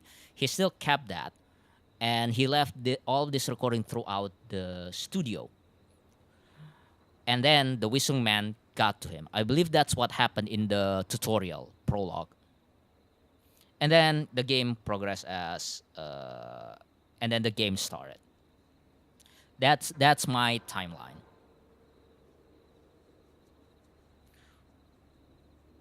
There's still the fact that Marie got pregnant. She got kicked out by her parents. Her parents died, but she had to raise Henry by herself. And then she started plotting her revenge. Killed the woman in New York.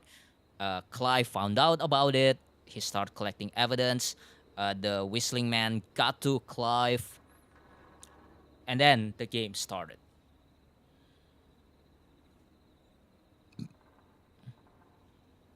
Yeah. Anyway, it's been like real intense, like real good. I like how well they build the tension.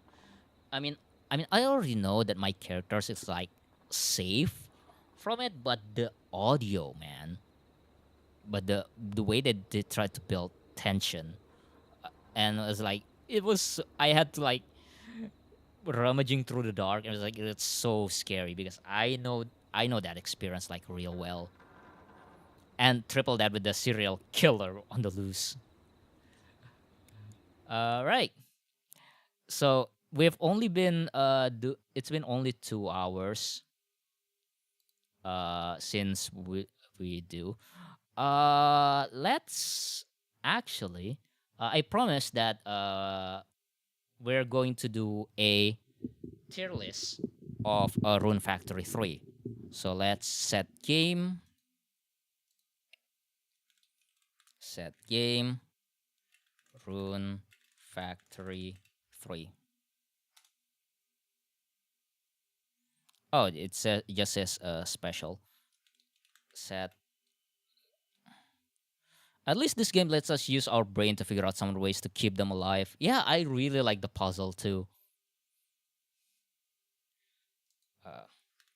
Rune Factory 3 tier list. Yeah. So for those who doesn't know, Rune Factory 3 is a spin-off of the Harvest Moon series, and I've been obsessed with it for the past couple weeks. I used to play it like 10 years ago on emulator, on my brother's emulator. And I only got to the second part of the story where they start introduce the other monsters, the monster settlement. But now I've been gotten so far that I'm at the final dungeon trying to save my bachelorette. Hold on. Rune Factory 3 opening.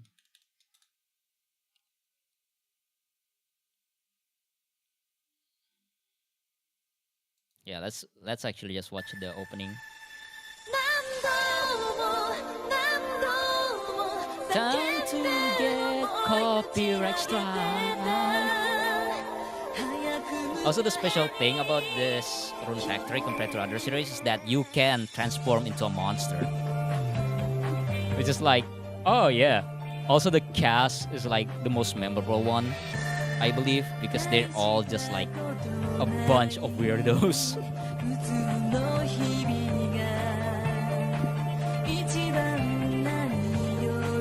Also, to be fair, I haven't played other Rune Factory. But honestly, I tried to chat with you real quick so that you'll know what's going on. But chatting on YouTube is kind of late, and from Twitch, for whatever reason, decide to lag all the times. Yeah.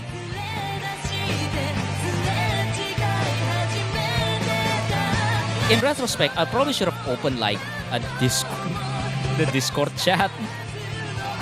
Yeah. So YouTube has this like really long latency, while the connection on Twitch is like a nightmare because of restream.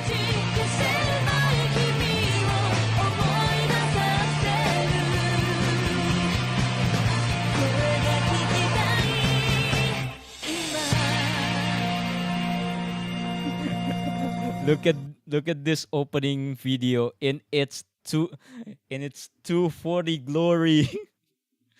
Oh, also there is like Rune Factory special. Yeah, so Rune Factory 3 got not a remake, got an enhanced port for the Nintendo Switch. And I believe it's also on PC.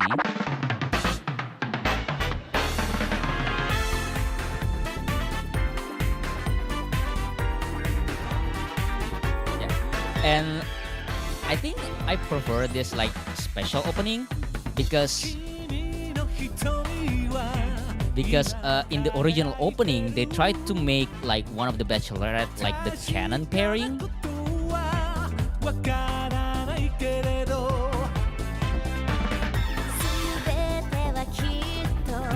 Oh yeah, that's good.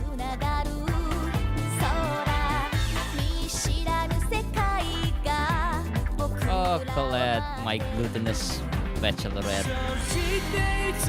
Yeah, it's kind of a shame that in the special, like, there's no, like, gay option. Like, you cannot, like, try to romance the dudes. Because the dudes have, like, really interesting character designs, too. Oh yeah, I forgot that you can give Sophia like cans, like a little trash, and it was like her favorite item.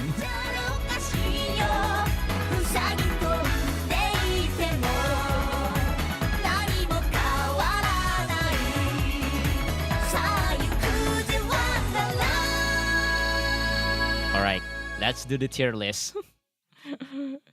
So you've all seen some of the Bachelorette.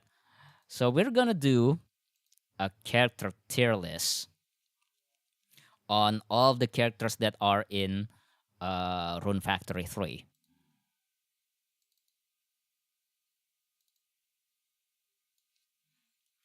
Rune Factory 3 tier list. All right. Go to template. All right. So here we have, we got S tier, A tier, B tier, C tier, and D tier. All right. So first up, we have Blaze, the head chef in the town. He's the chef. You can learn a bunch of recipe from him. Blaze, he has this like dad. He gives like daddy energy. Blaze, uh, Rune Factory 3. Yeah, on. Let me show it to you the design. Yeah, he has this like daddy energy, and with the Western like style outfit. Oh, his Japanese name is Gluten. Yeah, and he's like the best chef in town until we came along. Uh Gameplay wise, I believe he wields like dual blades, so you have to protect him at all times, but he is one of the higher level character in comparison with the rest of the cast. So I'm gonna put him on A tier. This is subject to change, by the way. Yeah, he is A tier. Next up is Carlos. Hold on, Harvest Moon character Carlos, who is Carmen's sister. Now, about Carlos, he's like the server dude in the village. Like he runs the fishing shop, and he wait, I was about to say he gives you the fishing rod, but I believe it was Carmen who did that. I wanted to give Carlos an A, but his early quests, it's just he's just way too much tied up with her sister. He has like this severe sister complex issue where he just way too obsessed with her sister. Like, I mean, it was for comical effect, but then some of the quests with Carmen, with his sister, was like, dude, chill the fuck out. So yeah, so he has to lower into the B tier. Now, Carmen though, uh, let's go with Carlos' sister. So Carmen is one of the bachelorette. Uh, she's one of the bachelorette, and she really, really likes fishing. And that's all I could tell about her personality. She's like this Genki girl, which I kind of like. Also, she's like really tan. Uh, so I'm gonna either put her B A middle tier because I haven't spent much time with her. She's more of a tutorial for fishing. So yeah, I could, because of Carlos, I could barely separate both of them. So yeah, B tier. I'm so sorry.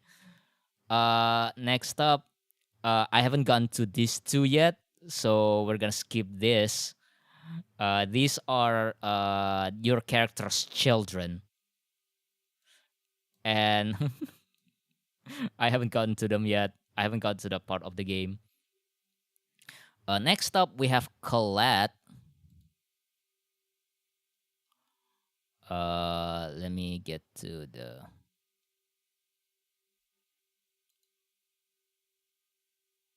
So next up, we have Colette, which is the big eater. One of the she's one of the girls, but she's unlike other girls that she has like really high metabolism. So like she eats a lot. But she is one of the Blaze's daughter, so she is an actual really good cook. That's automatically puts her on an A list. However, I'm just not a fan of her hairstyle. It's mostly because she's wearing an apron. She has to keep it safe, which shows a really good work ethic. So I'm gonna put her on A. Haven't gone into taking her into combat yet. Next up, we have Daria. Yeah. Next up is Daria. Now, she is an elf, and she is the artist of the girls of the bachelorettes. I think she's like kooky enough because she has this really obsession with the rainbow. And the meme is that like she always screams rainbow even in her, like when I take her in combat, which is like really good because the rainbow attack is like an AoE and hits in all directions. So that's already put her into an A list. Yeah. So I'm gonna put her into an A list.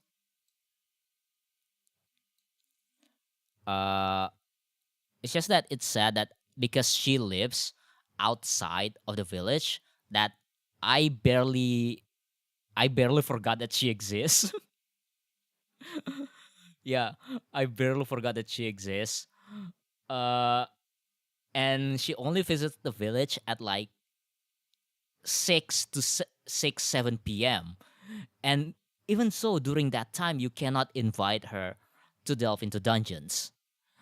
So I think for that limited time, I think I had to drag her down to the B tier. I'm so sorry, Rainbow fans. Next up is Evelyn. Now, Evelyn, I think, has like the most interesting character design of all of the characters in the game. Like, look at this. Like, what is going on over here? What is going on?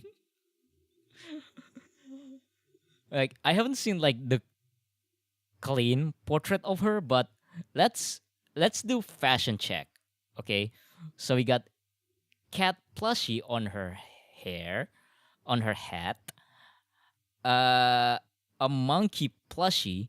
By the way, this is an actual equipment that you can equip. That's a shield.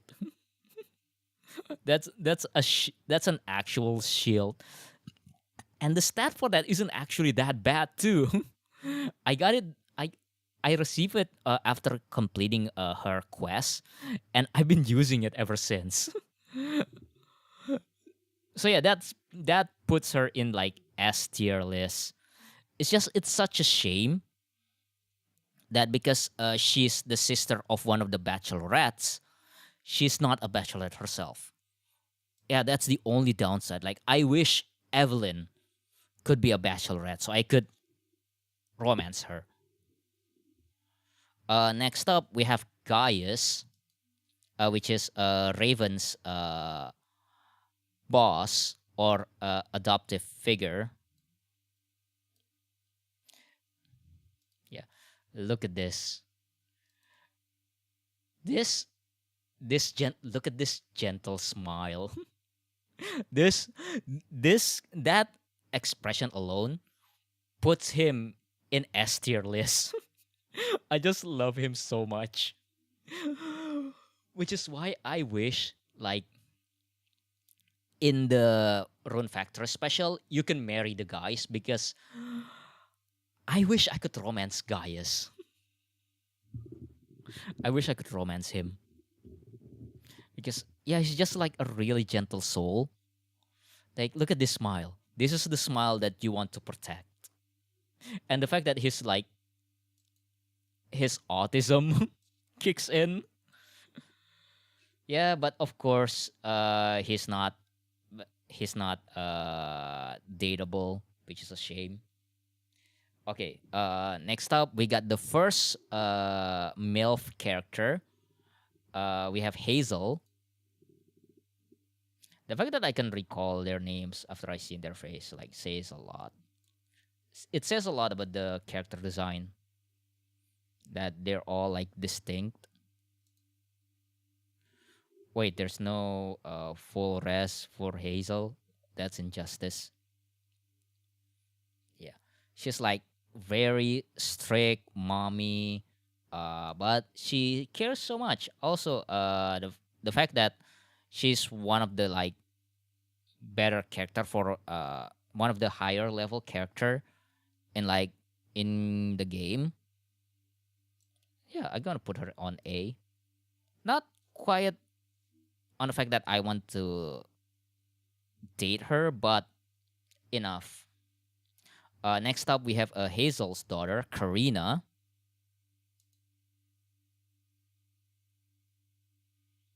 One of the bachelorettes. It says Kuruna, but oh wait, that's the wrong.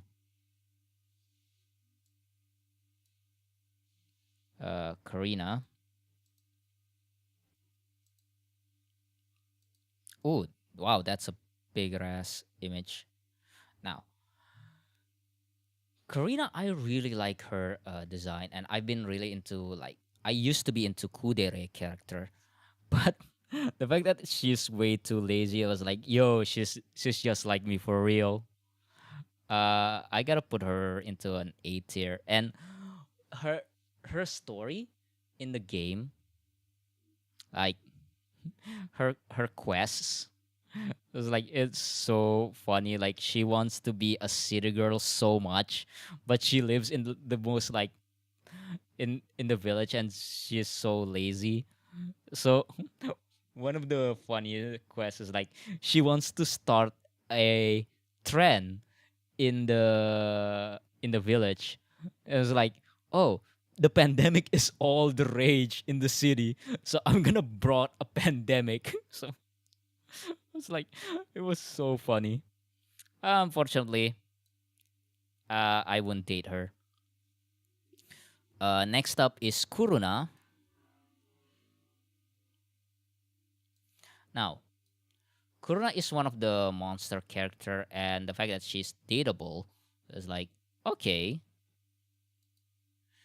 However, she's just like she was raised under this like pre-assumption about the humans that as a character you cannot like she's basically a boomer. Yeah, she's basically a boomer, and I couldn't relate to that. So unfortunately, I gotta put her on C tier.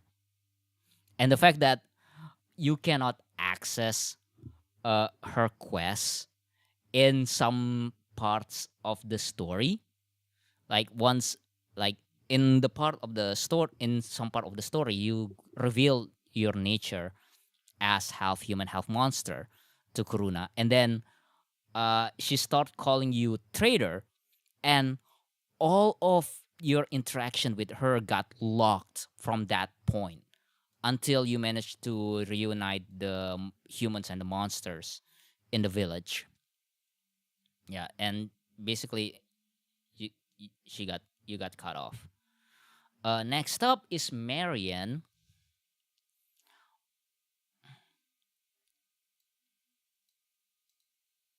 Yeah, Marian. She's like the resident witch doctor, but she most believe in modern medicine instead of sorcery.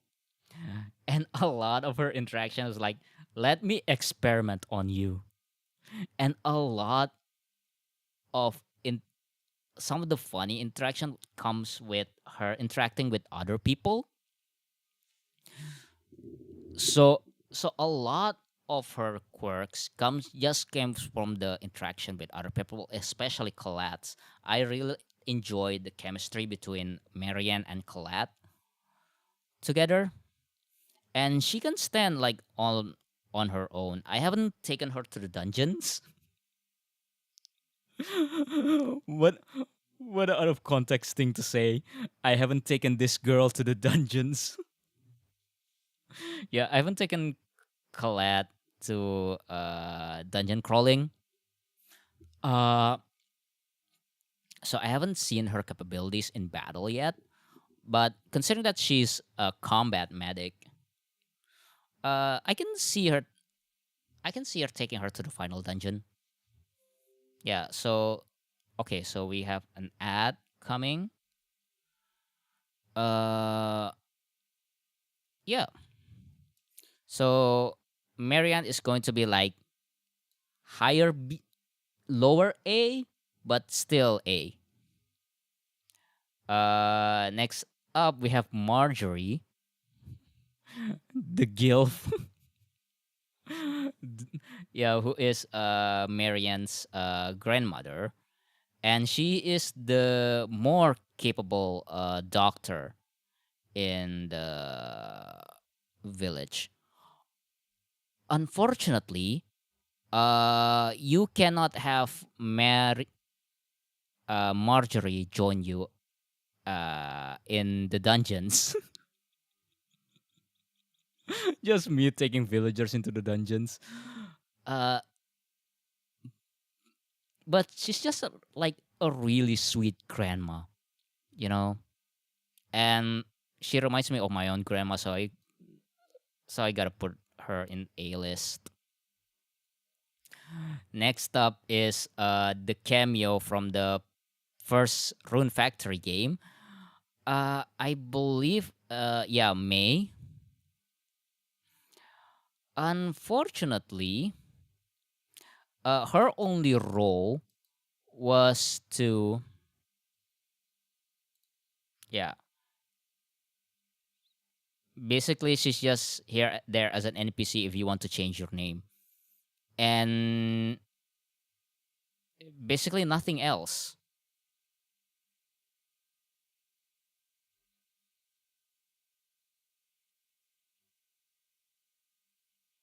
Yeah, you cannot romance her. Uh, so that's automatically put her in C tier. But I like her design though, so that's gonna be B. Yeah, but lower B, upper C. Next up we have Mika, the main character, our character. Now, Mika as a whole, like, he's a really interesting Harvest Moon protagonist because, for one, he actually speaks.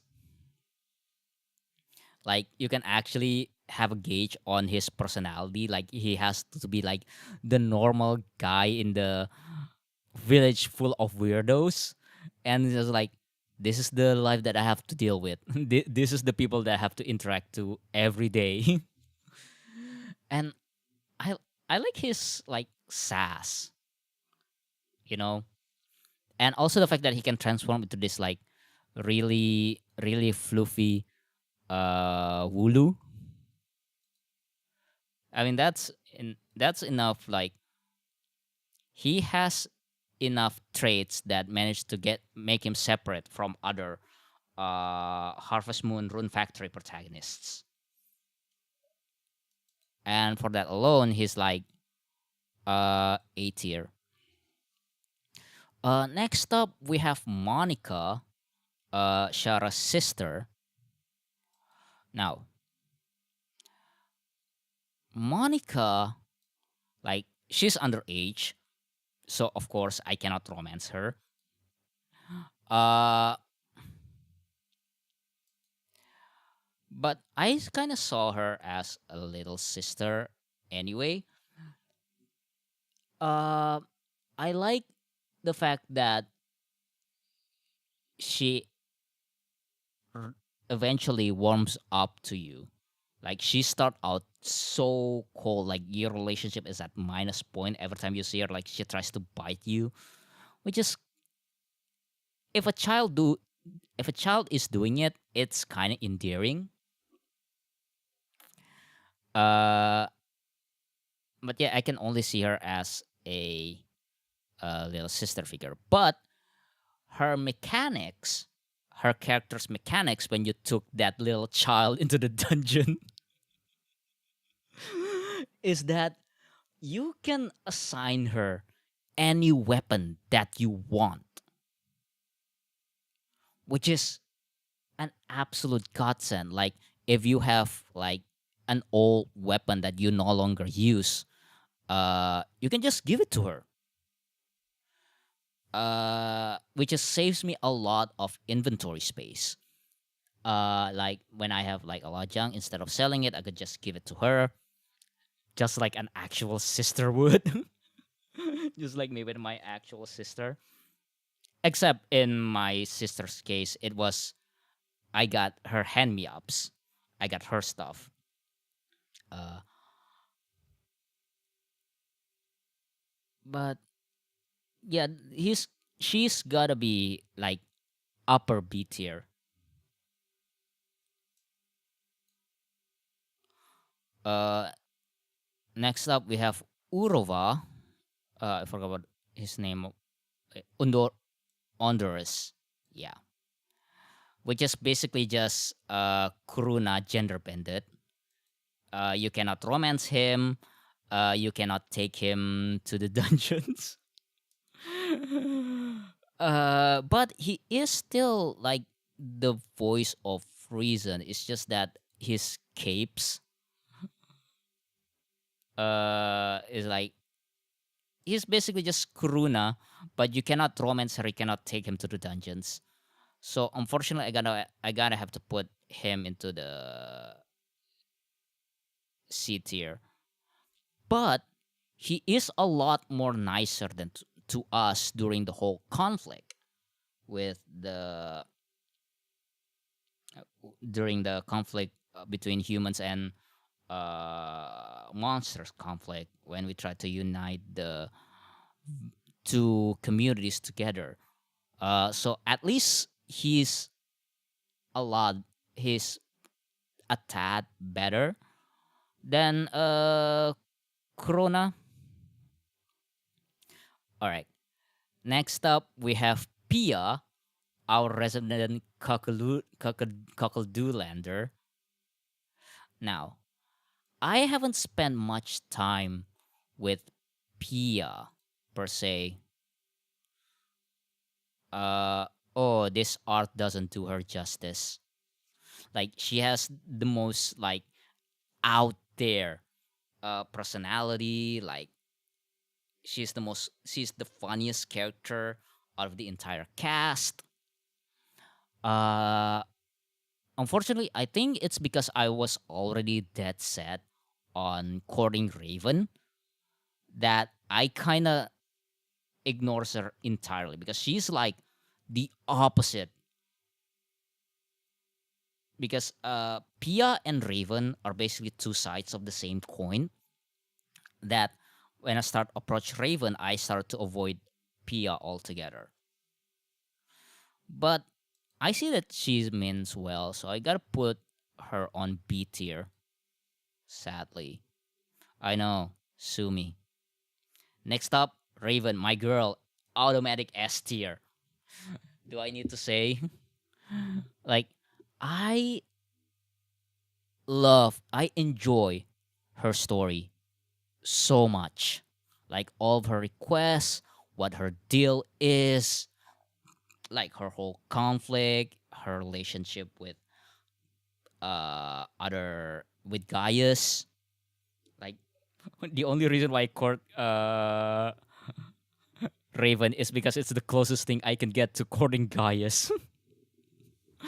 But that joke aside, I really enjoyed her entire storyline. Right? With her being afraid of being lonely because of her heritage and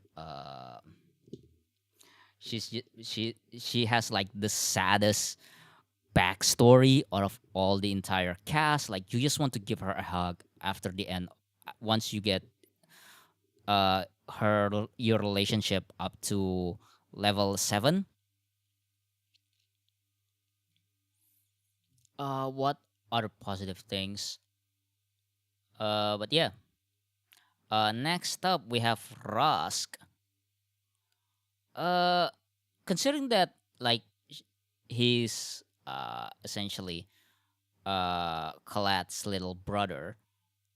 I gotta say I wanted to put him into an A tier, but unfortunately, uh, he when I first met him, he was like the when Rusk was like recruitable into your to take him into the dungeons, he was like the weakest character. He was like he started at level 6, uh no armor, with a regular rod, with a starting rod as his weapon. Like you have to raise him like really well. Uh Fortunately, I but you can just go to a shop and give the most expensive. Yeah, so that's my whole tactic. I just go to Gaius and ask for like the most expensive weapon and just chuck him into the of the characters and then take them to the dungeon and level them up. But I kind of like his AI, his combat AI is that he's more reserved than any other characters. Like he's more careful with his tactics. Unfortunately, I'm gonna have to put Russ into B tier because of that like low first impression. Next up we have Sakuya, like the Japanese girl. Sakuya, you in the game they pair her a lot with Pia because they have like much more close to sisterly bond, which is why if I tried to romance either of them, I would have to break up the duo, which is something that I do not want. Uh,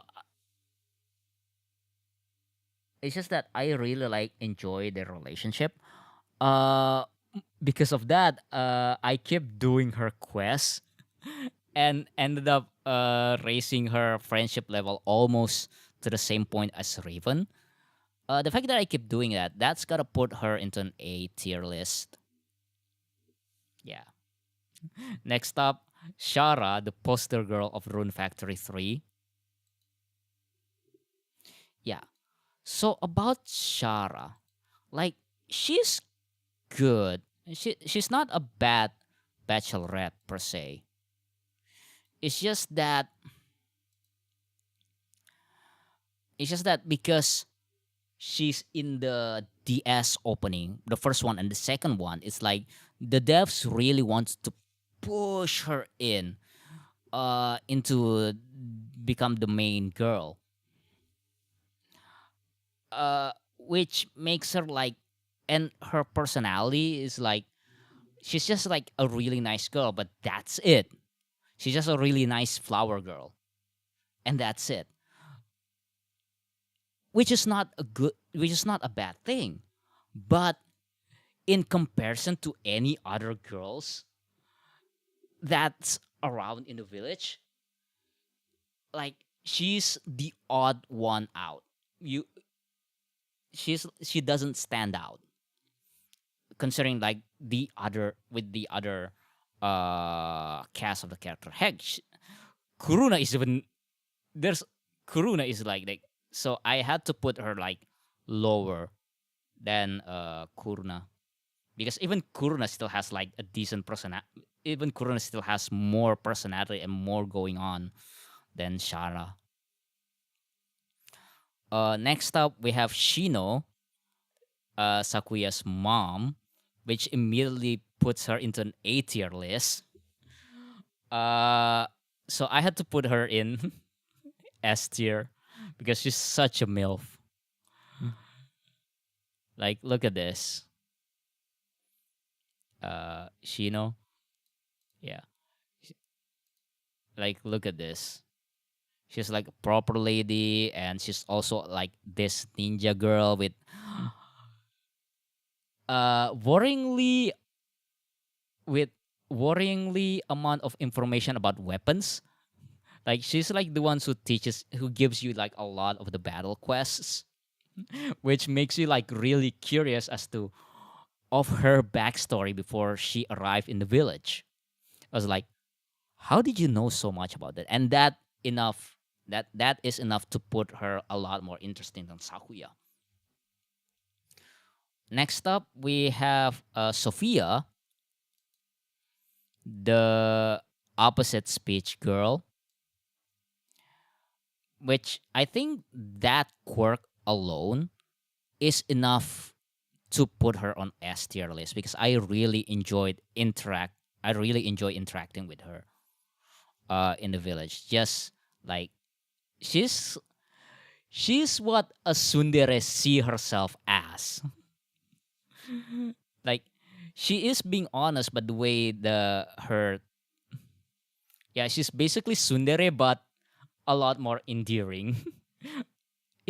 She's a tolerable tsundere. That's all I'm saying. She's not even being mean to you.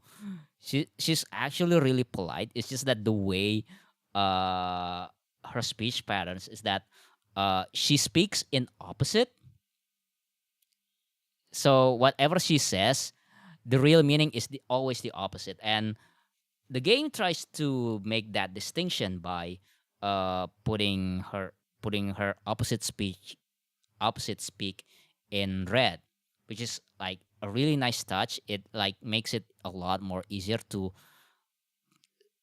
understand what she actually meant. Also, like, she's like the richest girl in the village, and yeah, that's already enough. Her personality is enough to make up for everything else. Next up, we have the mayor Wells, the old grandpa, the old grandpa. Yeah, I don't enjoy Wells very much. Mostly because he's like, I hate monsters, but they did something bad, and you should. I'm not old. That kind of personality. So I'm gonna have to put him into C tier alongside with Kuruna. Next up, we have Yue, which is a cameo from the previous Rune Factory. Yeah, Rune Factory 2. I like her design, like her like fog horn design, like Dragon Girl. Um, Unfortunately, she's not romanceable, but she does run like this uh her own store where you can get like a lot of rare items. So I'm gonna put her on the same vein as Sakuya, but because she's not romanceable in Rune Factor 3, I'm gonna put her on B tier. Yeah, she's basically just. Oh wait, actually, I'm just gonna put her on the same side because she's basically just Sakuya, but you spend a lot more money on her. Next up, we have Zaid, the Ryuji of the Persona 5 Ryuji of the Rune Factory 3. He's like this bruiser character, and the fact that he's like the extreme foil to Gaius. Unfortunately, because he wields dual blades, he has very low defense, and his battle AI when tamed to dungeons is that attack, attack, attack, attack. But because of the way that the AI acts, he cannot unleash the full power of the weapon dual blades, because the dual blades mechanic is that you just button mashing to get to the full combo, and he doesn't use that. He doesn't utilize that. So I'm gonna put him into the B tier because at least he's much higher level than Kuruna over here. Because you got because I spent a lot more time with Zaid more than Kuruna in the dungeons. Finally, we have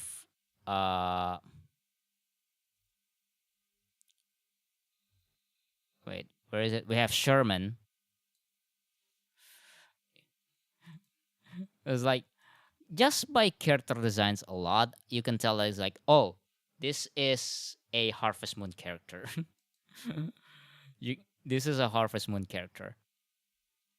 And the fact that he has like, he also speaks in opposite. It was like a really, I had a fun time interacting with him. Unfortunately, of course, he's not dateable, so I'm gonna put Sherman in like middle B. Yeah, because I do not interact with Sherman very much, but I kind of like his character design. Like, of course, in the sea of full of beautiful men and women, he's like he stands out, and I think that's and I think that says something. I think that says something. All right. So these are my character tier lists for Rune Factory 3. Just gonna download that, and gonna post it later.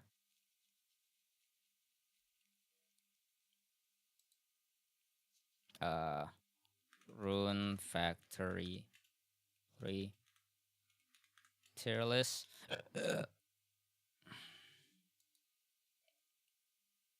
Yeah, not sure if I'm going to change anything as I play the game more.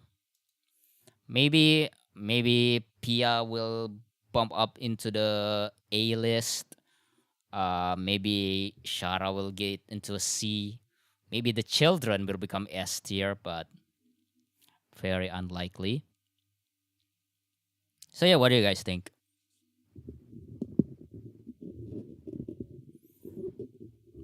Oh, and it is now 11 o'clock. We have streamed for 3 hours, and I need to sleep, which means it's time to finally end the stream.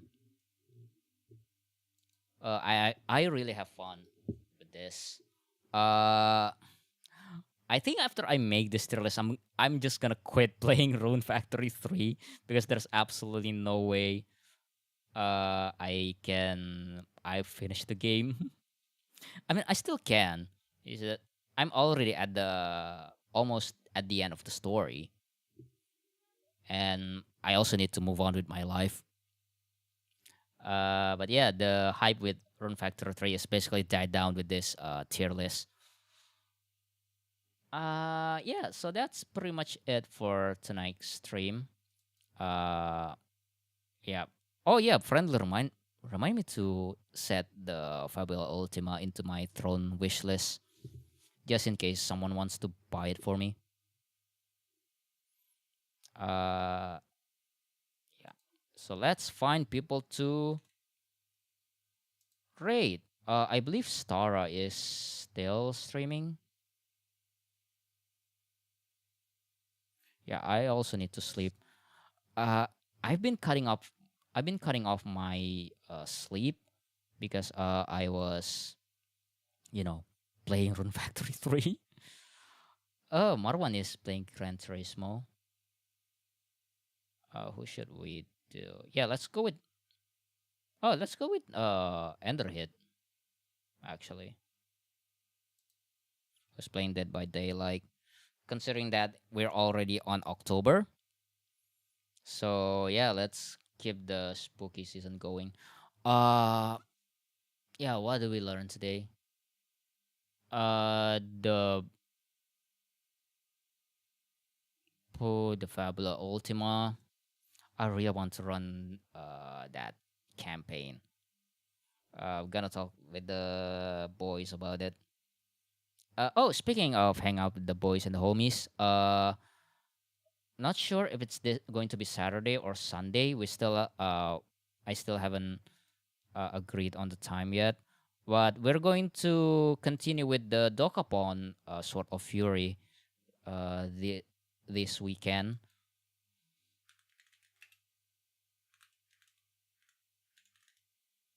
Is this correct? So yeah, look forward to it. All right, time to start the raid. Otsukare.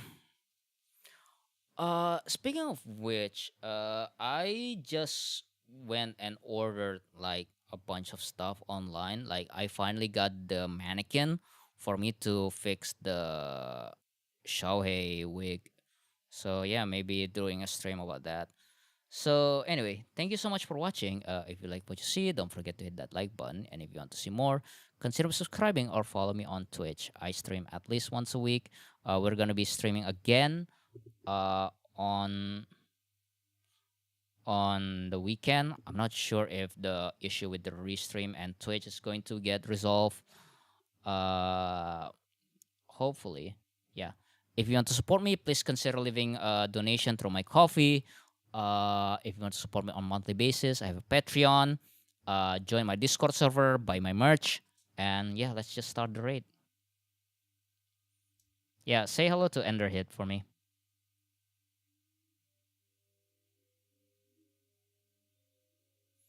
Yeah, I really gonna need to sleep. I haven't slept in like 4 weeks. Oh shit! By citrus.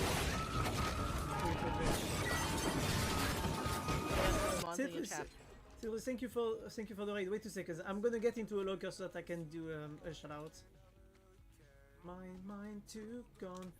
Okay, killer raid. How you doing, Citrus? Wait up. I'm gonna do a small shout out right now. Up at Citrus. How you doing? How was your stream? Tell me, what were you streaming? Killer raid. Were you on DVD? How was it? You know what we should do? We should play the 2v8 if it comes out. And then did Rune Me my first time on doing Factory 2v8, but drunk for 2v8. Waifu tier I list. think the killer is AFK. Or giving us emotional damage. Yeah. Played Killer Frequency and did a Rune Factory 3 waifu tier list. So I'm gonna be honest, never played Rune Factory. I don't know what Rune Factory. I've never touched Rune Factory or approached it, so I have no clue. And I haven't played either Killer Frequency. What is Killer Frequency? Because I saw you had it. Hello there. Yes, like that.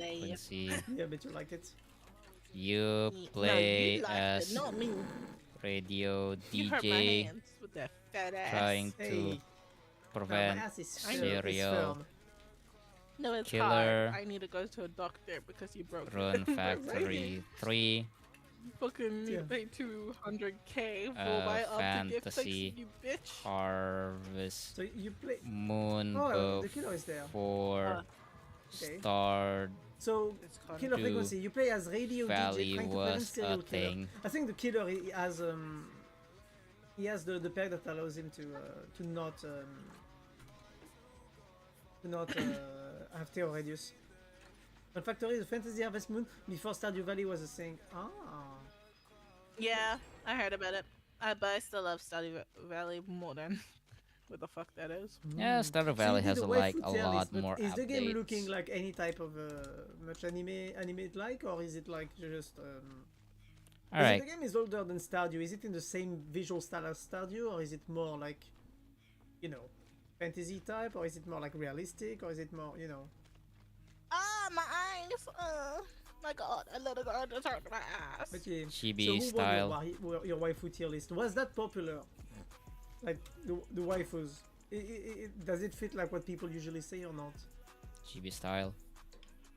Because usually when people do these kind of things, chibi style. Ah. Ooh. Interesting.